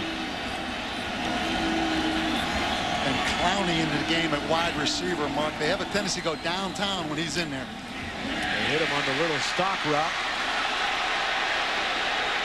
Clowney stopped up at the 38 by a dive. Under 2 minutes to go in the third now. Clowney, one of those speedy young receivers that they have, just a sophomore. I think West Virginia's defense, Mark, is getting tired. They've been on the field a lot. I mean, the offense only has 135 yards. I'm talking about West Virginia's offense. They've been on this football field the whole second half, and they're playing against a quarterback that scrambles around. This defense looks tired to me. Emo back in the ball game at tailback. It's brought down to the 39. It'll be 2nd down and about 10 to go again. Boo McLean making the stop on the play. I'm going to say that he lost a yard. It'll be 2nd down and 11. Interesting, Bob, we talked at the top of the show about the number of sacks, 10 of them in all last week that the Hokies gave up. Is it a product of scheme, or what do you think, why they haven't given up as many sacks today? I think some of it's a product because of who they played. And I think really West Virginia fans may say, why don't we blitz like North Carolina State did last week? That is really not West Virginia's defense, Mark, as much. So first of all, I think you got to give a lot of credit to North Carolina State, the kind of athletes they had, and that is part of their defense. So, you know, as in anything, it's a combination of a lot of things why there were 10 sacks. False start on the offense, number 52. 5-yard penalty, remains second down. Well, now Frank Beamer's team has another thing to work on, not sacks, but how to execute without being penalized.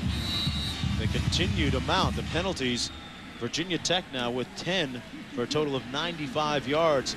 Hey, West Virginia won better. 10 penalties for 109 yards. And Virginia Tech came in averaging about 10 penalties a game, Mark. So that has been a trademark of this football team, a highly penalized team all year. Little play fake. Randall. Complete. Nice comeback by Josh Morgan, who came back to make the catch with 23 seconds to go now in the quarter. Mark, that was a big-time throw right there and a big-time route by Josh Morgan. Watch him drive down the field and then the deep comeback and the play action. He throws that football across the field, but a great deep comeback route by Josh Morgan. That is a big-time throw right there, Mark.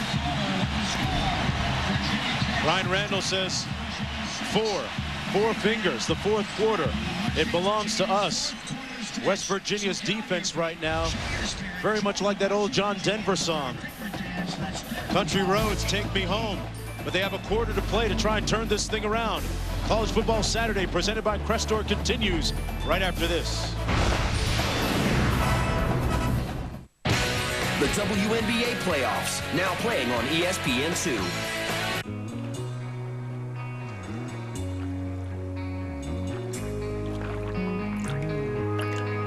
You know that story where the hero rides off in the sunset? Why not make this weekend Chapter 1?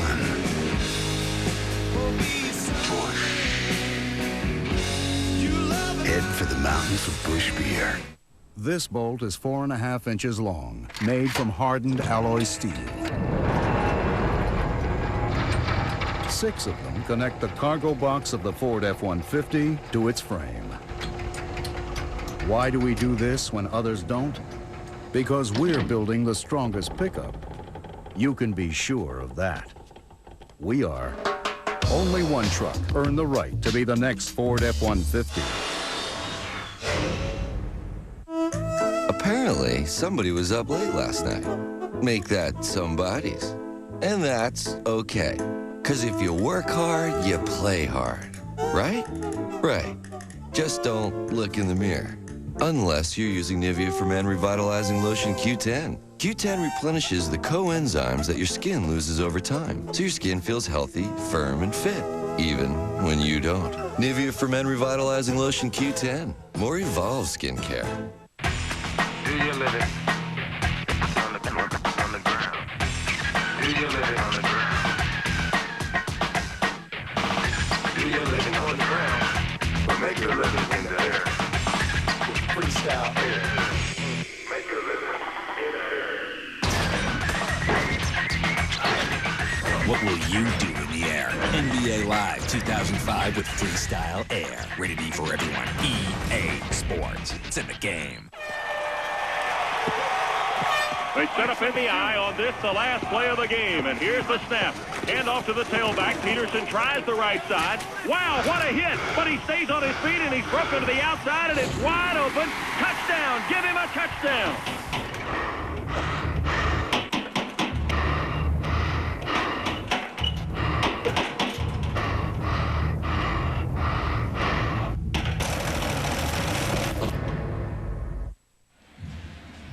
Welcome back, everyone. College Football Saturday on ESPN, presented by Crestor. Virginia Tech leading by 10 as we come back for the beginning of the fourth quarter of play. Hokies with the ball on West Virginia's 30-yard line. Frank Beamer trying to snap that two-game losing streak against their rivals from Morgantown on 3rd down and 1. Emo has the first down and then some. to the 20-yard line, number 20. And a nice block on the right side by James Miller and John Dunn. Mark, this West Virginia defense we mentioned, they were on the field about 13 out of the 15 minutes in that third quarter. I want to watch this short yardage. Watch Lenore right there, the linebacker, go up over the top, really give himself up in some ways. An excellent run right there by Emo. Running for a career-high 84 yards, and the leader's still going. Here's the counter to Emo. Collared and broke out of the grasp of the tackler down to the 18-yard line. You know what? Look at the size of Mike Emo. What is he? Maybe generously listed at 5'8". Speaking with him yesterday during the walkthrough, he told me he could actually dunk a basketball. Mark, I heard that conversation. And what makes it tough? Watch Emo right here. Here's big Jeff King. I want you to watch King pull around. He's 6'5", and then you have little Emo at about 5'5". It's hard to find him in there. But the thing you notice, he's not tall, but he is packed. And he is strong. 194 pounds on that frame. Randall dropped, not getting any help from his tight end, Jared Mazzetta. Let's go back to Reese in the studio. Okay, Mark, and the Sooners sort of sleepwalking against Texas Tech a little bit late in the third, 14-6. Jason White finding J.D. Runnels, the big fella. Nice old-school stiff arm there, 21-6. Wisconsin and Illinois. Anthony Davis, who missed 3.5 games with that scratched eye, scored a touchdown. Badgers by 7. A good thing for Barry Alvarez and Brian White, the offensive coordinator for the Badgers, having Davis back, but Stanley did a nice job in his absence. 3rd down and 7. Randall working out of the shotgun after that drop pass by Mazzetta. Blitz coming by the Mountaineers. Oh, they had them caught in the screen, but Emo dropped it.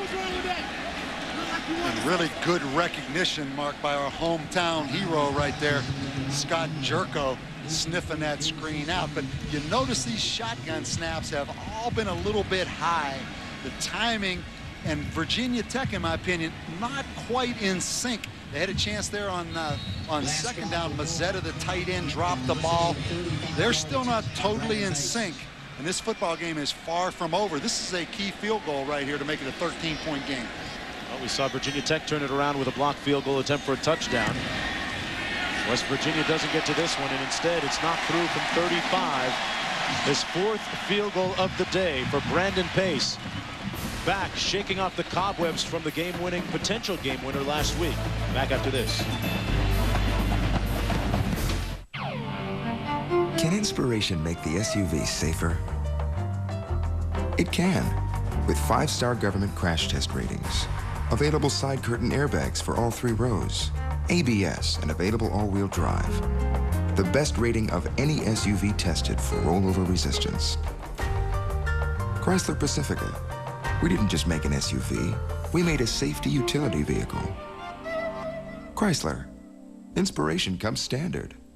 Now on DVD. Don't turn belly up and beg, otherwise this conflict means nothing. From the studio that brought you Pearl Harbor. You heard the man, let's give him a day. Comes an unforgettable event in American history. 2 thumbs up. Epic. The Alamo. Only today on DVD. Meat sauce, Alfredo. How do I choose from all these amazing sauces? One by one. Olive Garden's never-ending pasta bowl with new sauces like roasted garlic Alfredo. Pick one sauce and pasta combination, then another. Try them all for just $7.95 at Olive Garden. Looks like someone got in late last night. I tried to call, but I couldn't get through. It won't happen again. No, it won't. Staying in touch is easy with GSM America from AT&T Wireless. With double the coverage and improved signal strength, it's our best network ever. Sign up now on a qualified plan and add extra lines for $9.99 each. Don't forget to pick up your brother after practice. Call me if you're gonna be late. That's right.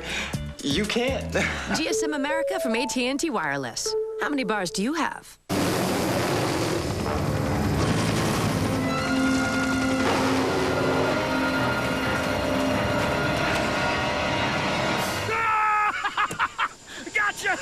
Oh, that was a good one. Honey, did you get it? I got it! What would you do on your own private island? Check your mail for the Capital One No Hassle Island Giveaway. You could instantly win your own island or one of hundreds of island getaways. What's in your wallet? Welcome back, everyone, to Lane Stadium in Blacksburg, Virginia. Right now, the home team with the lead. Time now for today's game track, presented by Nivea for Men. Marshall's pass dropped by Pennington. That changed the complexion of the game because the subsequent play, a blocked field goal attempt, and then Fuller racing into the end zone, 74 yards for the score. That opened up the margin for the Hokies, and then it got a little bit more interesting on this interception return for a touchdown on the pick. West Virginia running it back. Eric Wicks. And then a subsequent field goal by Brandon Pace, making it 19-6 with 13:42 to go. You get the feeling Pac-Man, if at all possible, needs to run this kickoff back, Mark, to give West Virginia some field position. But this one's going to get. Wants to get his hands on the ball. Adam Pac-Man Jones brought down just shy of the 24-yard line. A speedy return man has actually returned a kickoff, a punt, an interception, and a fumble. 4 different scores, 4 different ways for touchdowns. The native of just outside Atlanta, Georgia. Mark, the last 2 years, West Virginia has only averaged 16 passes per game against Virginia Tech. Obviously, they're going to have to throw it 16 times in this 4th quarter to have any chance to come back. Their lofty, prestigious number 7 ranking on the line. West Virginia off to their best start in 8 years. All of that at risk and at stake. They've got to get something charged up and going here. Marshall charging forward to the 28-yard line. Got about 4 of 5 on first down. When we talk about West Virginia, Mark, they've thrown 13 passes today. They're really not used to, though, people shutting down their running game. Right now, they only have 66 yards rushing. This Virginia Tech defense, we said it all day, up front is really physical. It's going to come down to these wide receivers and the quarterback making plays. KJ Harris, their top running back, out of the ball game with a knee injury. And this is his understudy. One of a couple with a nice run. That was Jason Colson. Colson passed over Maryland, Syracuse, and a couple of other schools because they wanted him to play defensive back. Instead, he chose West Virginia because they let him play tailback. Mark, he had 108 yards against Central Florida. He's a good-looking player, 6'1", 215. Maybe not quite as big as KJ Harris, but I like him. They picked up 16 on the last run. 1st and 10 from their own 45. West Virginia with the ball.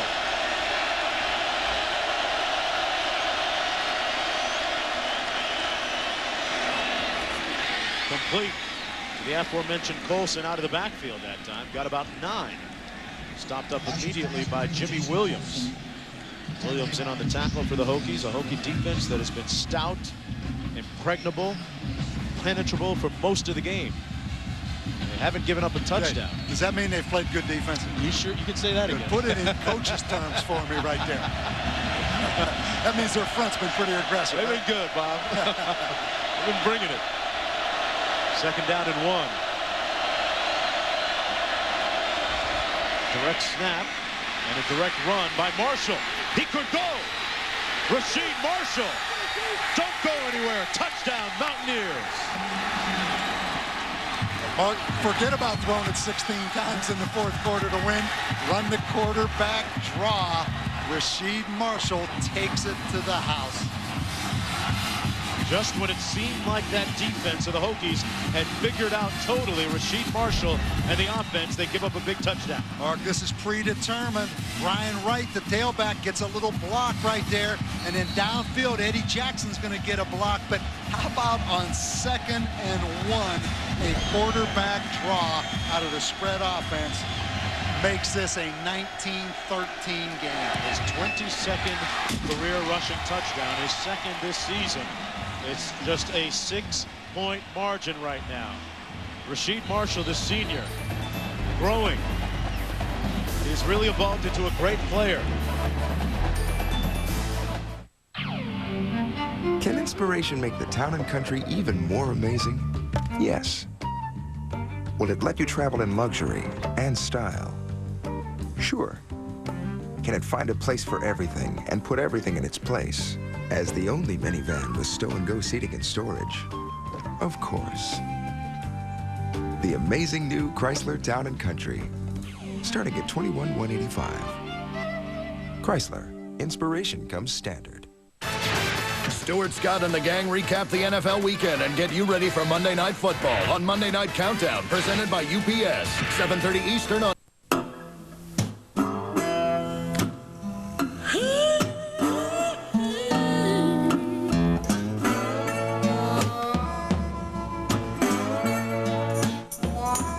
Without the right resources, your child can be left behind. Give them high-speed internet from Adelphia, and you'll be giving them one of the most important resources they'll need to succeed.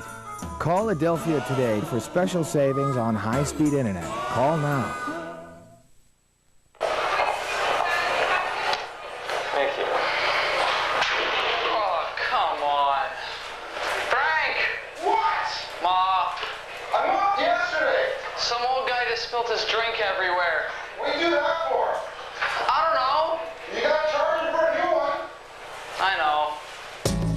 For a completely un-fast food experience, try Cece's, where you can help yourself to all the fresh pizza, pasta, salad, and dessert you want for $3.99.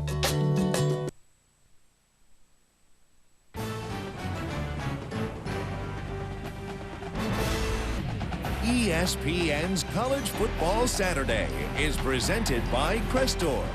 Visit Crestor.com and ask your doctor if Crestor is right for you. And in part by Nivea for Men, more evolved skincare. Welcome back, everyone, to Blacksburg College Football Saturday, presented by Crestor. You know, Bob, Crestor has gotten my cholesterol down from 233. True story. Crestor has gotten it from 233 down to 170 in just 3 months. But I don't know if it does anything for the coach's blood pressure. You know, I don't know if it helps your blood pressure at all. And I'll tell you what, Mark, you look great. Really? Too. I feel wonderful. Did I get that right? You did. You did. Just the way I wrote it. You're looking as good as those blood counts are saying. The kick comes down to the 25-yard line, and we have a flag on the play. Came down to Blake Warren, backup linebacker. And West Virginia has new fresh air in its collective lungs, a new breath, new life. They scored 13 points during the return in the last 6 minutes. In the back of Virginia Tech, number 28, 10-yard penalty from the end on first down. Hey, Reese, what's North Carolina State doing this week? They are involved in another barn burner, this time with Wake Forest. 21-14, Wolfpack on top. Deeks on the doorstep. Micah Andrews goes in, tied at 21. NC State answered with a long drive, and then John Delaney just a bit outside. Just over a minute to go, still tied at 21. I haven't heard from Reese yet on what style of offense he's going to run next year when he gets that head job, but I kind of like Wake Forest offense as well, Mark. I mean, they do a lot of misdirection, keep defenses off balance. Jim Grove's done a great job since taking over down there. First down and 10. Randall on the quick out. What a catch. Wow, Eddie Royal went high, laid out to make the grab just beyond the 20-yard line. Mark, this is a talented young receiver. You see why they call themselves the future, these freshman receivers here at Tech. I mean, that's a heck of an athletic move right there. And you get the feeling with Mike Emo, Eddie Royal, they're the two down-the-field explosive players for Tech. Sets up a second down and 5.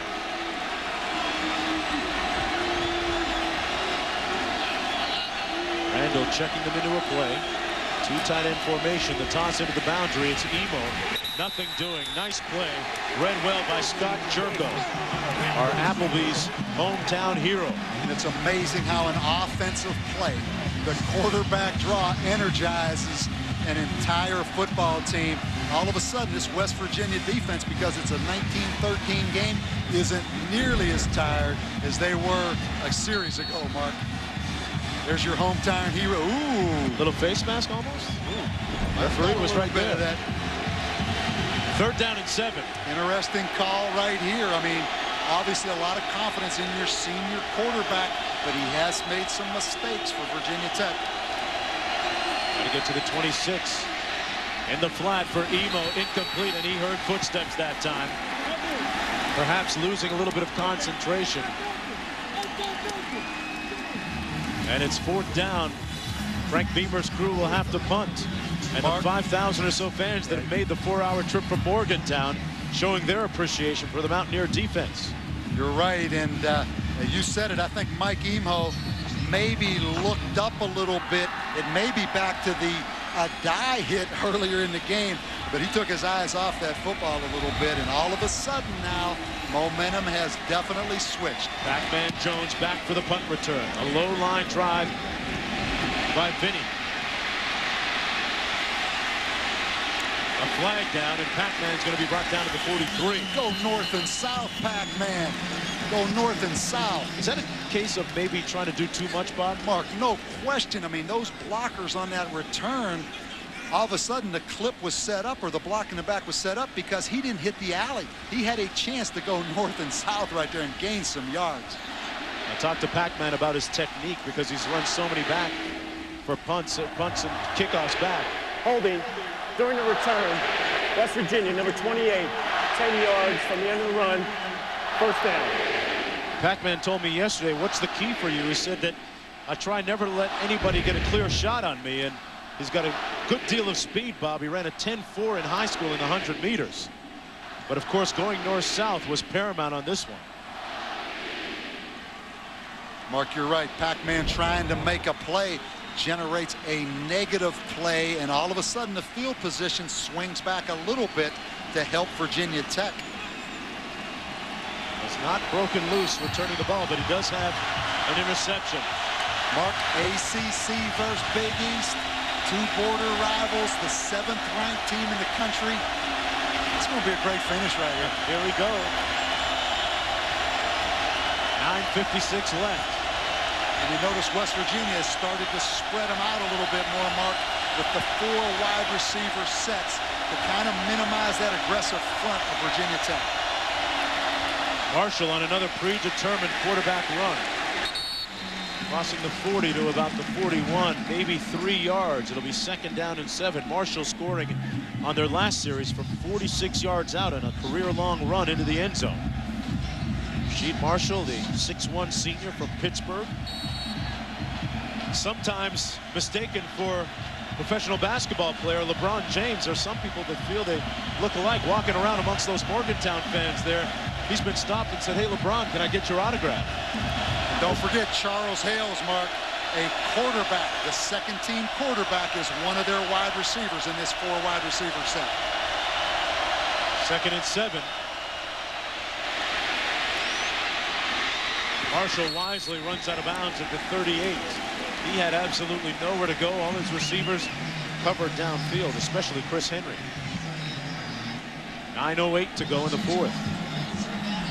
It'll be 3rd down and about 9 to go. They're ready to pump up the volume here. You can hear over 65,000 right now. West Virginia has not converted on 3rd down all day.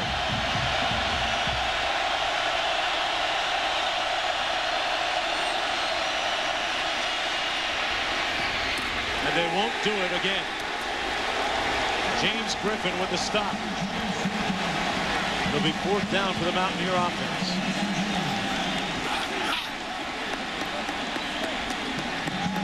In comes the punt team. That has been the bane of West Virginia. Mark, West Virginia, wanted to go to the jailbreak screen, but watch the defensive end drop off into pass coverage right here on the zone blitz. They wanted to jailbreak, but number 95, Jim Davis, who looked like a rusher, dropped off into the throwing lane. Will Brady's punt, meanwhile, Bob, coming down to Richard Johnson at the 10. And Johnson brought down to the 22, a 52-yard punt and a 12-yard return. We'll have more right after this.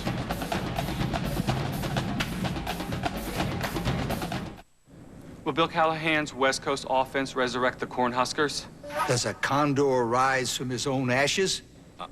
Do you mean a phoenix? ESPN College Game Day, built by the Home Depot, Saturdays at 10:30 on ESPN. On the next I'd Do Anything, it's a dangerous race to the end zone. Bring on the bees and soccer goals from 5,000 feet. I'd Do Anything, Tuesday at 10 p.m. on ESPN. Katie was sure of her cholesterol plan. She took medication, she ate right and ran. Yet it wasn't enough to get bad cholesterol low. What's this? I'm still here in the land of no. Switch to Crestor, her doctor said. You're not to blame. All cholesterol drugs simply aren't the same. When Crestor performed in a head-to-head test, its lowering effect was clearly the best. Crestor's proven effective, that's well understood. Would you like to try it? Why, yes.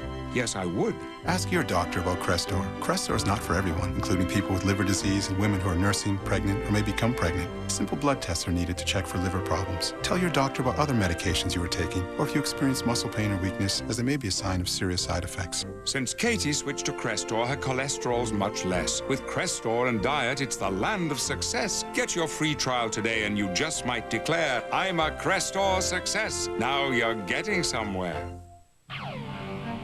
Can inspiration make the SUV safer? It can, with 5-star government crash test ratings, available side curtain airbags for all 3 rows, ABS, and available all-wheel drive. The best rating of any SUV tested for rollover resistance. Chrysler Pacifica. We didn't just make an SUV, we made a safety utility vehicle. Chrysler. Inspiration comes standard. Virginia Tech trying to snap a 2-game losing streak against their rivals from Morgantown. It's 19-13 with the lead right now. Adam Pac-Man Jones hoping to break a punt return, get his team the lead sometime soon, you would think. 8:21 to go in the fourth. Time running out on a so far undefeated year. 4-0 West Virginia came into this game. West Virginia in an 8-man front. That's the look to throw the football against this defense. Randall going to take off. Forget about throwing. He's going to slide safely at the 35-yard line. Got the first down. Let's go downstairs to Holly Rowe for more on the Pac-Man. Well, guys, you might be wondering why we're calling Adam Jones Pac-Man. When he was a baby, his grandma said he went after the bottle like those little Pac-Men go after their pellets on the video game. He said he's always been known as Pac or Pac-Man. In fact, when he has a baby, he says he will name his baby Pac-Man Jr. His real middle name is Bernard, but he's only been known as Pac-Man. He gets mad when his coaches call him Adam. That's how they motivate him, I guess. Here's Mike Emo. Just shy of the 40-yard line. Adam Lenort making the stop. Mike Emo putting in a good day's work, running 22 times for a total of 89 yards. Mark, you almost get the feel that this game comes down to the will of these two quarterbacks, Brian Randall and Rasheed Marshall. You know, both quarterbacks, the ability to scramble, run with the football. Both guys competitors, very similar styles. You just kind of feel that it's the quarterbacks playing each other, competing against each other in the fourth quarter of this game. Yeah, they've made the big play so far. This is Emo. Right at the first down marker, the 44-yard line off the handoff, and we have an injured player.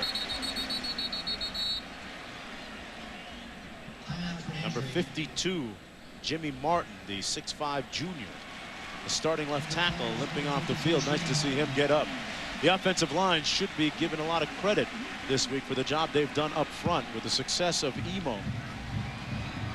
Here's a statistical comparison between our two quarterbacks today.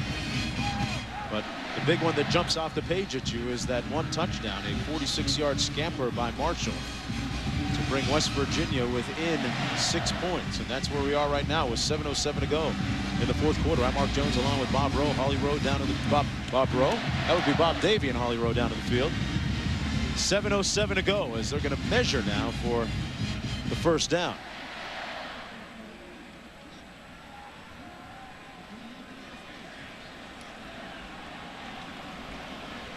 What's that, about 4 inches? Brian Randall said that the loss last year against West Virginia was arguably the worst game of my career, quote unquote. Says he'll never forget it, quote unquote. And atonement is about 7:07 away right now.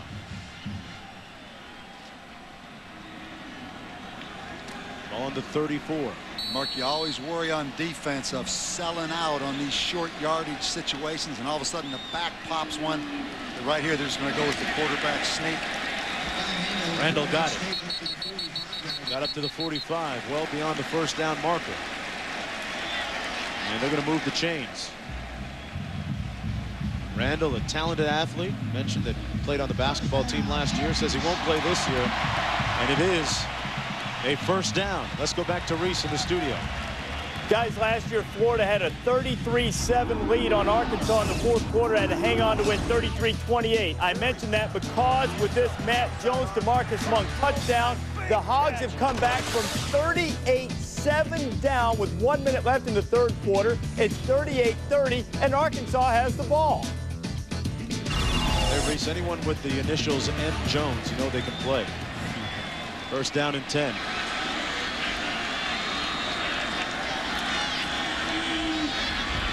Randall under heat and sacked.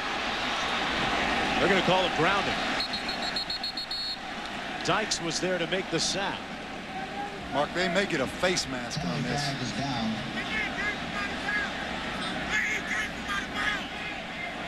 Nope. Intentional grounding. You're right. On the offense, number 3, loss of down at the spot of the foul, second down. They're going to mark the ball at the 36. Mark, we'll get a chance to look at this thing again.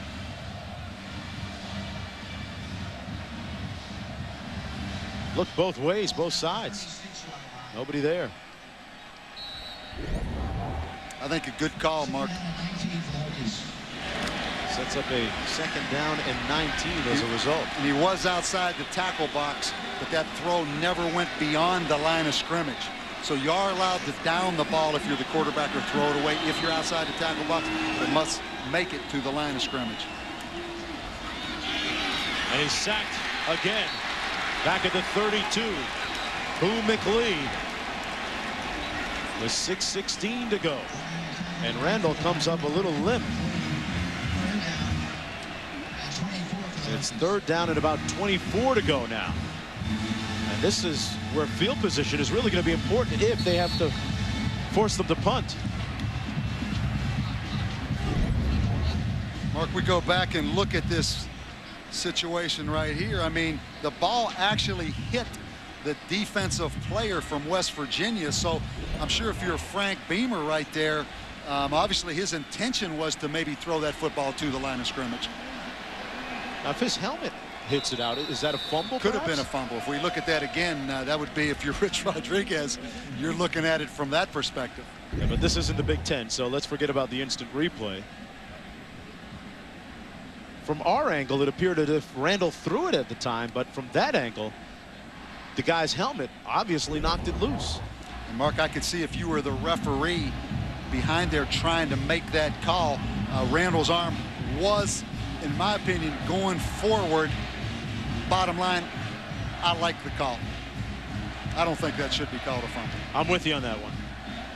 For the first time today. College Football Saturday, continuing primetime ESPN. Number 9 Auburn taking on number 8 Tennessee at 7:45 Eastern Time. Auburn has not won in Knoxville, by the way, since 1983. Brett Schaefer going to be coming off the bench as Eric Ainge right there gets the start in this one. This game can be seen in stunning high definition on ESPN HD. And call your cable operator, DirecTV, or the Dish Network today. We saw Schaefer get the start against UNLV, but since that time it's been Ainge getting the majority of the snaps for the Volunteers at quarterback. Bottom line, Tennessee can line up and run the football. That makes all those decisions so much easier. Mark, obviously a big third down right here from the standpoint of Virginia Tech. Don't turn the football over and create a bad field position situation.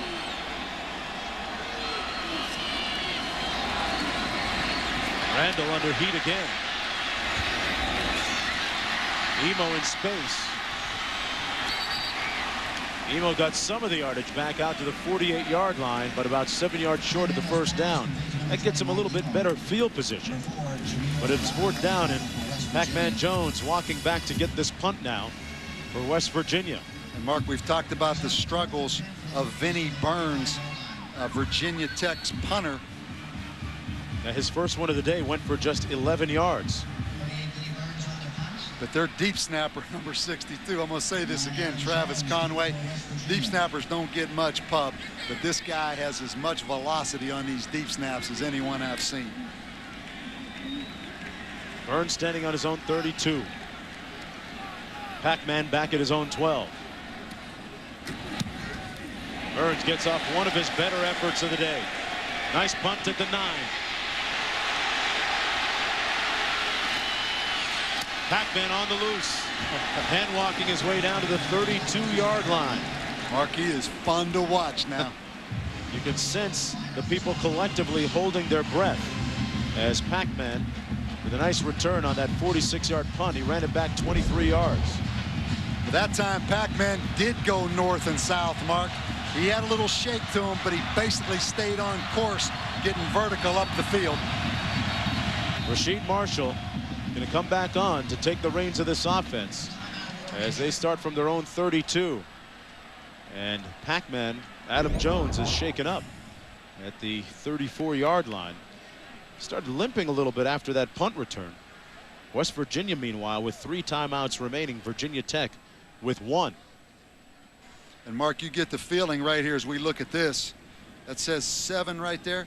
They're going to get a couple more drives, or it's going to end up being 17 or lower by next week if West Virginia doesn't come back and win this football game. So there's 5:14 left. That 7 will change to a 17 in a hurry now. And in the bigger picture, the pride of a conference also on the line.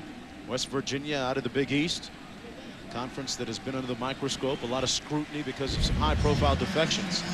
Let's look at the end of the run by Pac-Man Jones.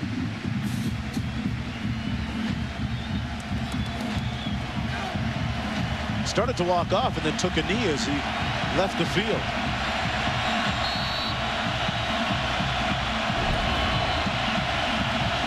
Rasheed Marshall in the quarterback still. 1st and 10.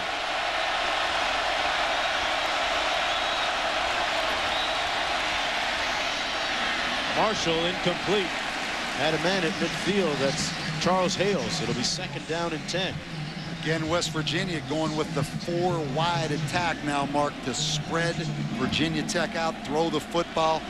It's only 2nd down, but West Virginia today 0 for 12 on 3rd downs. So this 2nd down now critical to be in a manageable 3rd down situation. Unbelievable statistic.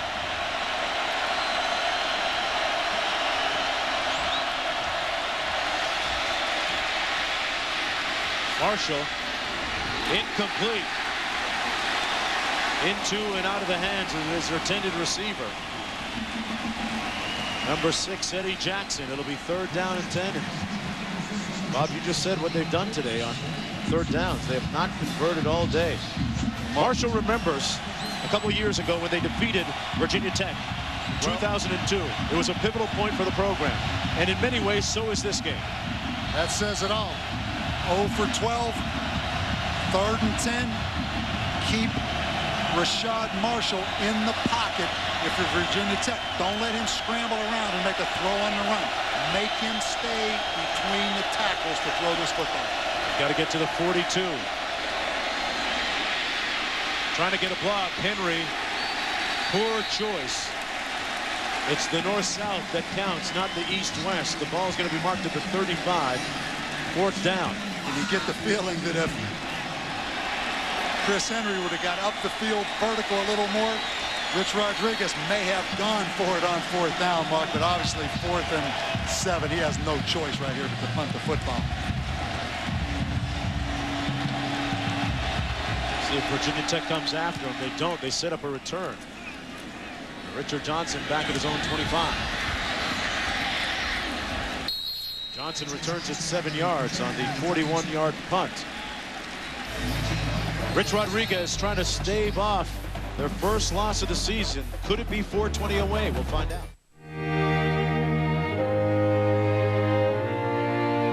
There's a place for us, somewhere a place for us. For those in the academic, medical, and cultural fields whose work serves the greater good, we serve you. TIAA CREF, Financial Services, for the greater good. Hampton has this great complimentary hot breakfast with a rotating menu. Lots of delicious stuff like sausage, muffins, Danish, biscuits, egg patties, French toast sticks, and more. Caution, hot. They even have a complimentary on-the-go breakfast bag. It is complimentary, right? Yes. I can just take it? Yes.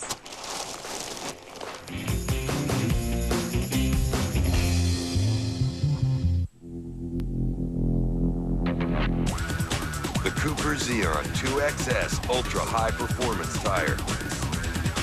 Made to perform on the skid pad, the slalom, the track, and in the real world. Cooper Tires. Don't give up a thing. Go to coopertire.com for more information and a dealer near you. Virginia Tech had won 7 straight until 2002 in this rivalry. The Hokies were denied on 4th down and 1 after winning 7 straight. And then Tech going for the win. Look what happens. Randall into the end zone, picked off by Brian King. West Virginia won 21-18. Then last season again, guess who it was? Brian King with a key interception. And then Rasheed Marshall connected with Travis Green on a 93-yard touchdown pass as West Virginia upset number 3 Virginia Tech 28-7. Rich Rodriguez called that perhaps the best game of his short career at West Virginia. This is Mike Emo on 1st and 10, right down after a gain of about 3. Wicks making the stop. Let's go back to Reese. A thrilling finish in the ACC again. North Carolina State and Wake tied at 21 in overtime. P.A. McClendon, P.A.T.D. ball game. 27-21. Wake's 2 losses this year. Both have come in overtime. What a wow! North Carolina State, the cardiac kids this year, huh? Exactly. Last year, winning on the last second field goal here, potential last one. 2nd down and 8. Emo hit hard at the 37. We got about 4 yards to go for the 1st down. 3rd down and about, oh, they're calling it 6 to go. Rich Rodriguez has done a wonderful job since taking over 4 years ago at West Virginia. Former player, one of just 17 coaches in Division 1A to be coaching at their alma mater. Frank Beamer, another one. Mark, and we talk so much about the issue of the schedule and West Virginia's talk of what everyone calls is a weak schedule, if you're frank about it. And I think, you know, Rich Rodriguez early in the season was a little bit sensitive about that. You know, tried to defend that schedule. Here in the last week or so, he said, you know what, let's just forget about that. And I can promise you one thing, Mark, all people will care about when all the dust settles, W as in wins, not W's as in who did you play. Bottom line, just win. Right now, number 7 in the nation. But with that said, if you don't play a great schedule, if you lose one, I talked about going from 7 to 17. You may be fortunate that you only dropped to 17, because if you play a schedule that people don't think is really difficult, as long as you win, you're okay. But when you lose one, the bottom falls out. Yeah, a lot of pressure on West Virginia. They carry the hopes of the conference. And as for Rodriguez, there was a lot of pressure on him taking over from Don Nalen, the local legend. Still maintains a residence in Morgantown, the head coach of the program for so many years, elevated it to a certain level. And now it is Rodriguez's turn to be the caretaker and elevate it one more level. 3rd and 5. King in motion.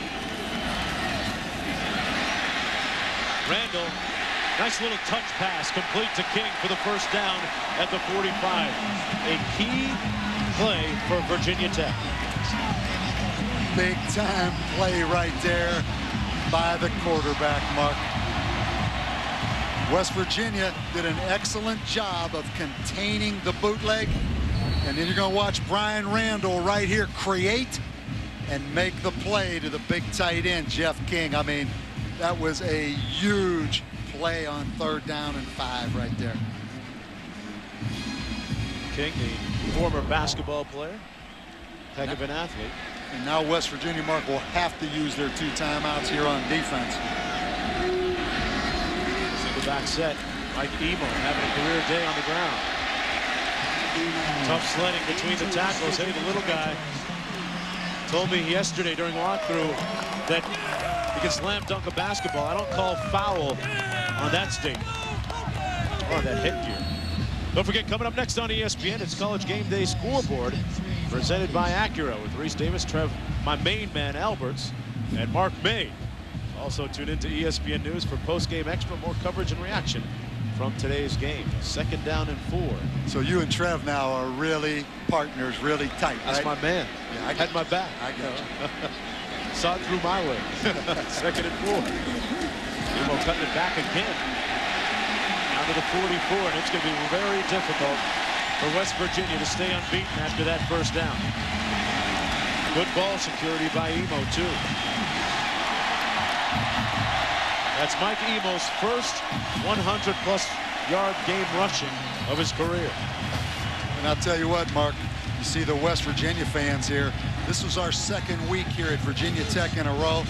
And let's give an applause, really, to Jim Weaver, the athletic director here at Virginia Tech. I mean, these facilities compare with any in the country, as fine as any in the country. They're building onto this stadium right here. I hadn't been to Virginia Tech until last week, since 1984, and I mean, this is an impressive place. There is an Emo that time brought down, and yesterday talking about the facilities here, Bob, Michael Vick Hall was pretty nice too, where we had our meetings, and Michael Vick making a donation to Frank Beamer's program, a former quarterback here. I guess the bigger the donation, the bigger the picture you get on the wall. Is that the way it works? Wow. They put your name on a lot of stuff, right? As Michael Vick made an impact on this program, though, in this university. Leaving his mark behind. We'll be back with more after this. Wouldn't it be great if you could pay off all those high-interest credit cards and get extra cash for you? Call AmeriQuest now. We help homeowners do just that by refinancing their mortgage. You'll get your own personal loan specialist who knows you're more than your credit score. Call 1-800-AmeriQuest now or go to AmeriQuest.com. AmeriQuest, the company that knows you are more. For good health, I like to stay in shape. And speaking of shapes, check out the shape of our Craftmatic adjustable bed. If you're concerned about the shape you're in, call toll-free and get this free Craftmatic catalog by mail. You'll also receive this special $200 off rebate certificate, good for $200 off the Craftmatic Model 1 bed of your choice. To receive everything free, call toll-free. There's absolutely no obligation. Call toll-free 1-800-544-1000. Well, back in Blacksburg, and this is the 2nd phase of Lane Stadium's renovation. The end zone was recently completed. Got some new suites coming along. And a new press box, which we'll be thrilled about, and there'll be a new academic center in the lower level as well. So Frank Beamer continues to build his bastion here, and Mike Emo, a vital brick in the wall, down to the 40-yard line with 1:32 to go. And Mark, let's talk about how do you judge the impact that a Michael Vick would have on an entire university. I'm not talking about just this stadium and this press box. I'm talking about across this campus when you talk about academic development, building buildings for academics. I mean, the notoriety that he brought to Virginia Tech. I mean, this was a great place before Michael Vick came here. But let's be honest, he put Virginia Tech on the map nationally, in my opinion. Made some big strides, especially playing for that national championship game back in 1999 in the Sugar Bowl. Unsuccessful in that attempt, but they had made an indelible image on the landscape of college football with that effort. Let's go downstairs to Holly Rowe. Holly? Well, guys, you can notice some guys around the goalpost with these big wooden keys. What they're going to do, they have hydraulic goalposts. They're so worried about the fans storming the field after this big win against their hated rival, West Virginia. They're going to immediately get that hydraulic system in place and get the goalposts down before students can come out of the stands and tear them down. We'll see if it works. We'll see who wins. The guys with the big wooden keys or the fans from the stands. Yeah, Holly, you know, that's an interesting point. Fan safety has been a very key issue in recent years, with some people being unfortunately injured in some of the post-game celebrations. And Mark, you talk about fan safety. How about coaches' safety? You start out 29, 40, and 2 in your first 6 years. It's a good thing Virginia Tech was patient, and it's paid dividends by being patient. Brings up a good point. You don't see athletic directors being as patient, I think, in this climate. You got that right, baby. They're down at 6. Emo short of the first down. It'll be 4th down with 1:23 to go. And Mark, there's always decisions. This decision right here is pretty easy, I think, for Frank Beamer, because he has to punt the football right here. He's going to take it down to maybe 1 second left on the 25-second clock and then call timeout.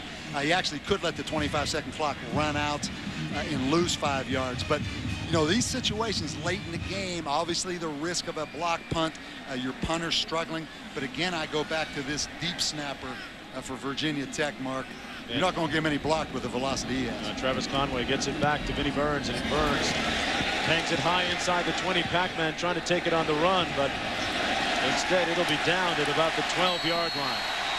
I'll tell you what, everything Pac-Man does is exciting, isn't it? Yeah. Just get away from it, Pac-Man. You're making me nervous. Well, Rich Rodriguez still unflappable, still undaunted, urging on his team. Don't forget, coming up next, College Game Day scoreboard presented by Acura right after the game. And Mark, go back to the 3rd down play that Brian Randall made, throwing that football to the big tight end King. He created a play. Because of that, West Virginia has the ball, but they have no timeout. So that big 3rd down conversion used a bunch of that clock. It's Marshall's show. 41 seconds to go. 89 yards away. Marshall almost intercepted by James Griffin. It'll be 2nd down and 10. He was looking downfield for Chris Henry, and James Griffin is saying, how did I miss that? Look, I'm not sure what that was. I mean, Chris Henry obviously did not expect the football to be thrown to him. Now he's coming out of the game. I mean, you'd love a big 6'5" receiver in that situation, right? Go up and try to make a play. Wonder how much the noise had to do with the miscommunication that time. Well, he's going to get some noise from Rich Rodriguez right now, I promise you. 2nd and 10.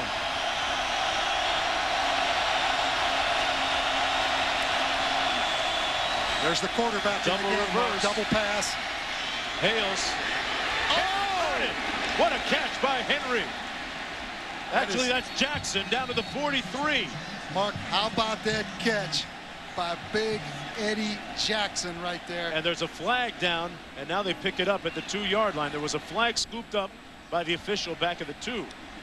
But it appears as if this play is going to stand. You see the official putting the flag back in his pants. Hales threw that pass on the double reverse.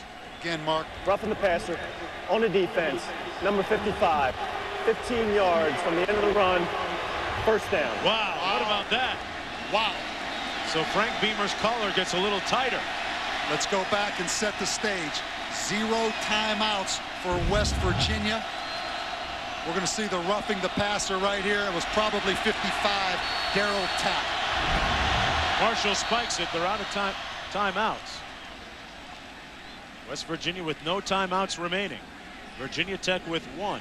Mark, I look at the size of these West Virginia receivers. We have Chris Henry at 6'5", number 5. We have Eddie Jackson at 6'4". We have Miles at 6'3", and McQuell Henderson at 6'3". Hales is the little guy, the 2nd quarterback, but they have big, tall receivers. Hey, by the way, what about the pass by Hales? No question. What about the catch, though? 2nd and 10. After that 32-yard pickup. Marshall intercepted by Vincent Fuller.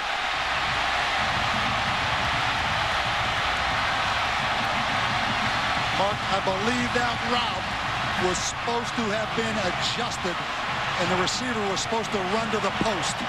And look at Bud Foster. Do you think he's happy? Bud Foster's defense has been incredible today. They put it on lock. Fuller had the blocked field goal attempt returned for the touchdown. Now he seals the deal. Mark Bud Foster should be happy. He was proud of his defense last week, the way they hung in there against NC State. He should really be proud of them today. But go back to this route. If we let this thing roll right here, I really believe that the receiver right here should have broke back to the post because he's in a leveraged position right there with the defensive back. As a result, Fuller had a beat on it the entire way. Marshall. But give West Virginia credit, Mark. They didn't play pretty today, but they had enough fight in them. Enough fight at them to take this down to the last series of the game to have an opportunity to win. But that number 7 ranking, kiss that goodbye. And this was supposed to be the last roadblock. It certainly proved to be a roadblock towards potentially an undefeated season for Rich Rodriguez and the Mountaineers. We'll get on Interstate 71 and head back home with one more loss as Frank Beamer's team snaps their 2-game losing streak against the Mountaineers, 19-13 victors. And how's that goalpost look right now? They got dogs and everything protecting that goalpost. Emo was emoting, was incredible. The final score, 19-13. The Hokies improved to 3-2. Coming up next, get all the scores and highlights on College Game Day Scoreboard, presented by Acura. This has been a presentation of ESPN, the worldwide leader in sports. For Bob Davey, Holly Rowe, and the rest of our ESPN crew, I'm Mark Jones. Right now, let's go back to Reese Davis in the studio. Some jubilation in Blacksburg, a little bit of payback after what West Virginia did to Virginia Tech last year. The Couches are safe in Morgantown tonight, but it appears that the Orange Bowl hopes for West Virginia just went up in flames. But the BCS bid still a possibility. Trev Alberts, Mark May, along with me, Reese Davis. College Game Day Scoreboard presented by Acura cranks up with a number 7 team in the land. This is how it happened against Virginia Tech, West Virginia. And with K.J. Harris, who's 7th in the nation in rushing, he got nicked up on this play, would return briefly, but not necessarily be effective. That's some real physical play. These two teams don't really get along so well. Big-time licks all over the place. And this one was called a personal foul head-to-head penalty, head-to-head shot. Well, that was a terrible call because it wasn't head-to-head. It was the shoulder pad. It was a great hit by the defender right there. But it was a terribly physical game and lots of penalties. A sloppy game, Reese. And a lot of rain in the first half. K.J. Harris fumbled. Virginia Tech recovers. Here is Brian Randall. Josh Hyman getting deep into Mountaineer territory. Set up a Brandon Pace field goal to make it 3-0. 6-0 when Jim Davis blocks the field goal. Vincent Fuller scoops it. Now look at this teamwork. Guys looking around the block. Bam! Right there down the field. But a smart play by Vincent Fuller taking it all the way for the score. Virginia Tech up 13-0. Brian Randall, who was sacked 10 times against North Carolina State last week. That is what we call in the trade ill-advised. That is a pick Wicks as Wicks takes it back for 6. And all of a sudden, West Virginia back in it. Here goes Rasheed Marshall keeping it. 46 yards, and Rich Rodriguez's team back to within 6 points. But in the waning seconds, the man who took the blocked field goal back for a touchdown finishes it off with the interception. Vincent Fuller saves the day. And Virginia Tech, you might recall last year, they were number 3 when they went to Morgantown and got spanked. West Virginia comes in as number 7 to Blacksburg, and they take it on the chin too. 19-13 is the final day. We're going to talk more about that in just a second. As we mentioned, certainly West Virginia, their hopes for making the Orange Bowl probably gone after the loss against Virginia Tech, almost certainly. But in the Big East, they're still right in the thick of that. Didn't hurt them in the conference race. But what does this game say about the Big East? Well, I think it says that West Virginia got exposed. I mean, they got exposed. Clearly are not the 7th-ranked team in all of college football. And I think you look at it, Virginia Tech is going to be a middle-of-the-road team in the ACC. And offensively for West Virginia, 0 for 15 on 3rd downs. And Rasheed Marshall throws for 68 yards. Simply not good enough, Mark. This team is not a great football team. Certainly not a top 10 team. Well, there are just too many penalties for West Virginia. Yeah. And as you said, it was a sloppy football game. But I think you look at the Big East as a whole, it is the weakest BCS conference without a doubt. We knew that going in. Now we definitely know that right now. And if you look at the situation at Virginia Tech, you know this game was going to come down. Frank Beamer ball. After the way they played last week, the big play on special teams got them the victory in this game because both teams, they did not play well offensively. And how about the opportunity for other teams in the Big East now to step up and say, you know, is it West Virginia? I mean, there's some coaching situations out there at Syracuse, at Pittsburgh. I'm wondering now if there's athletic directors out there saying it's time to seize the moment. Our programs are down right now. We get a new coach, get some new energy. With Penn State being down up there, great recruiting in that area in terms of Pennsylvania. Be very interesting to see what kind of decisions are made at the end of the season with some of these coaches that aren't playing. But you know what program right now is licking their chops? Louisville, because they're saying next year we got all these Big East guys. Let's see if Louisville's able to bust the Big East this time around. And, of course, the reference to the Orange Bowl, the national championship, given West Virginia's schedule, probably out of the picture, but still an opportunity to win the Big East and make a BCS bowl game.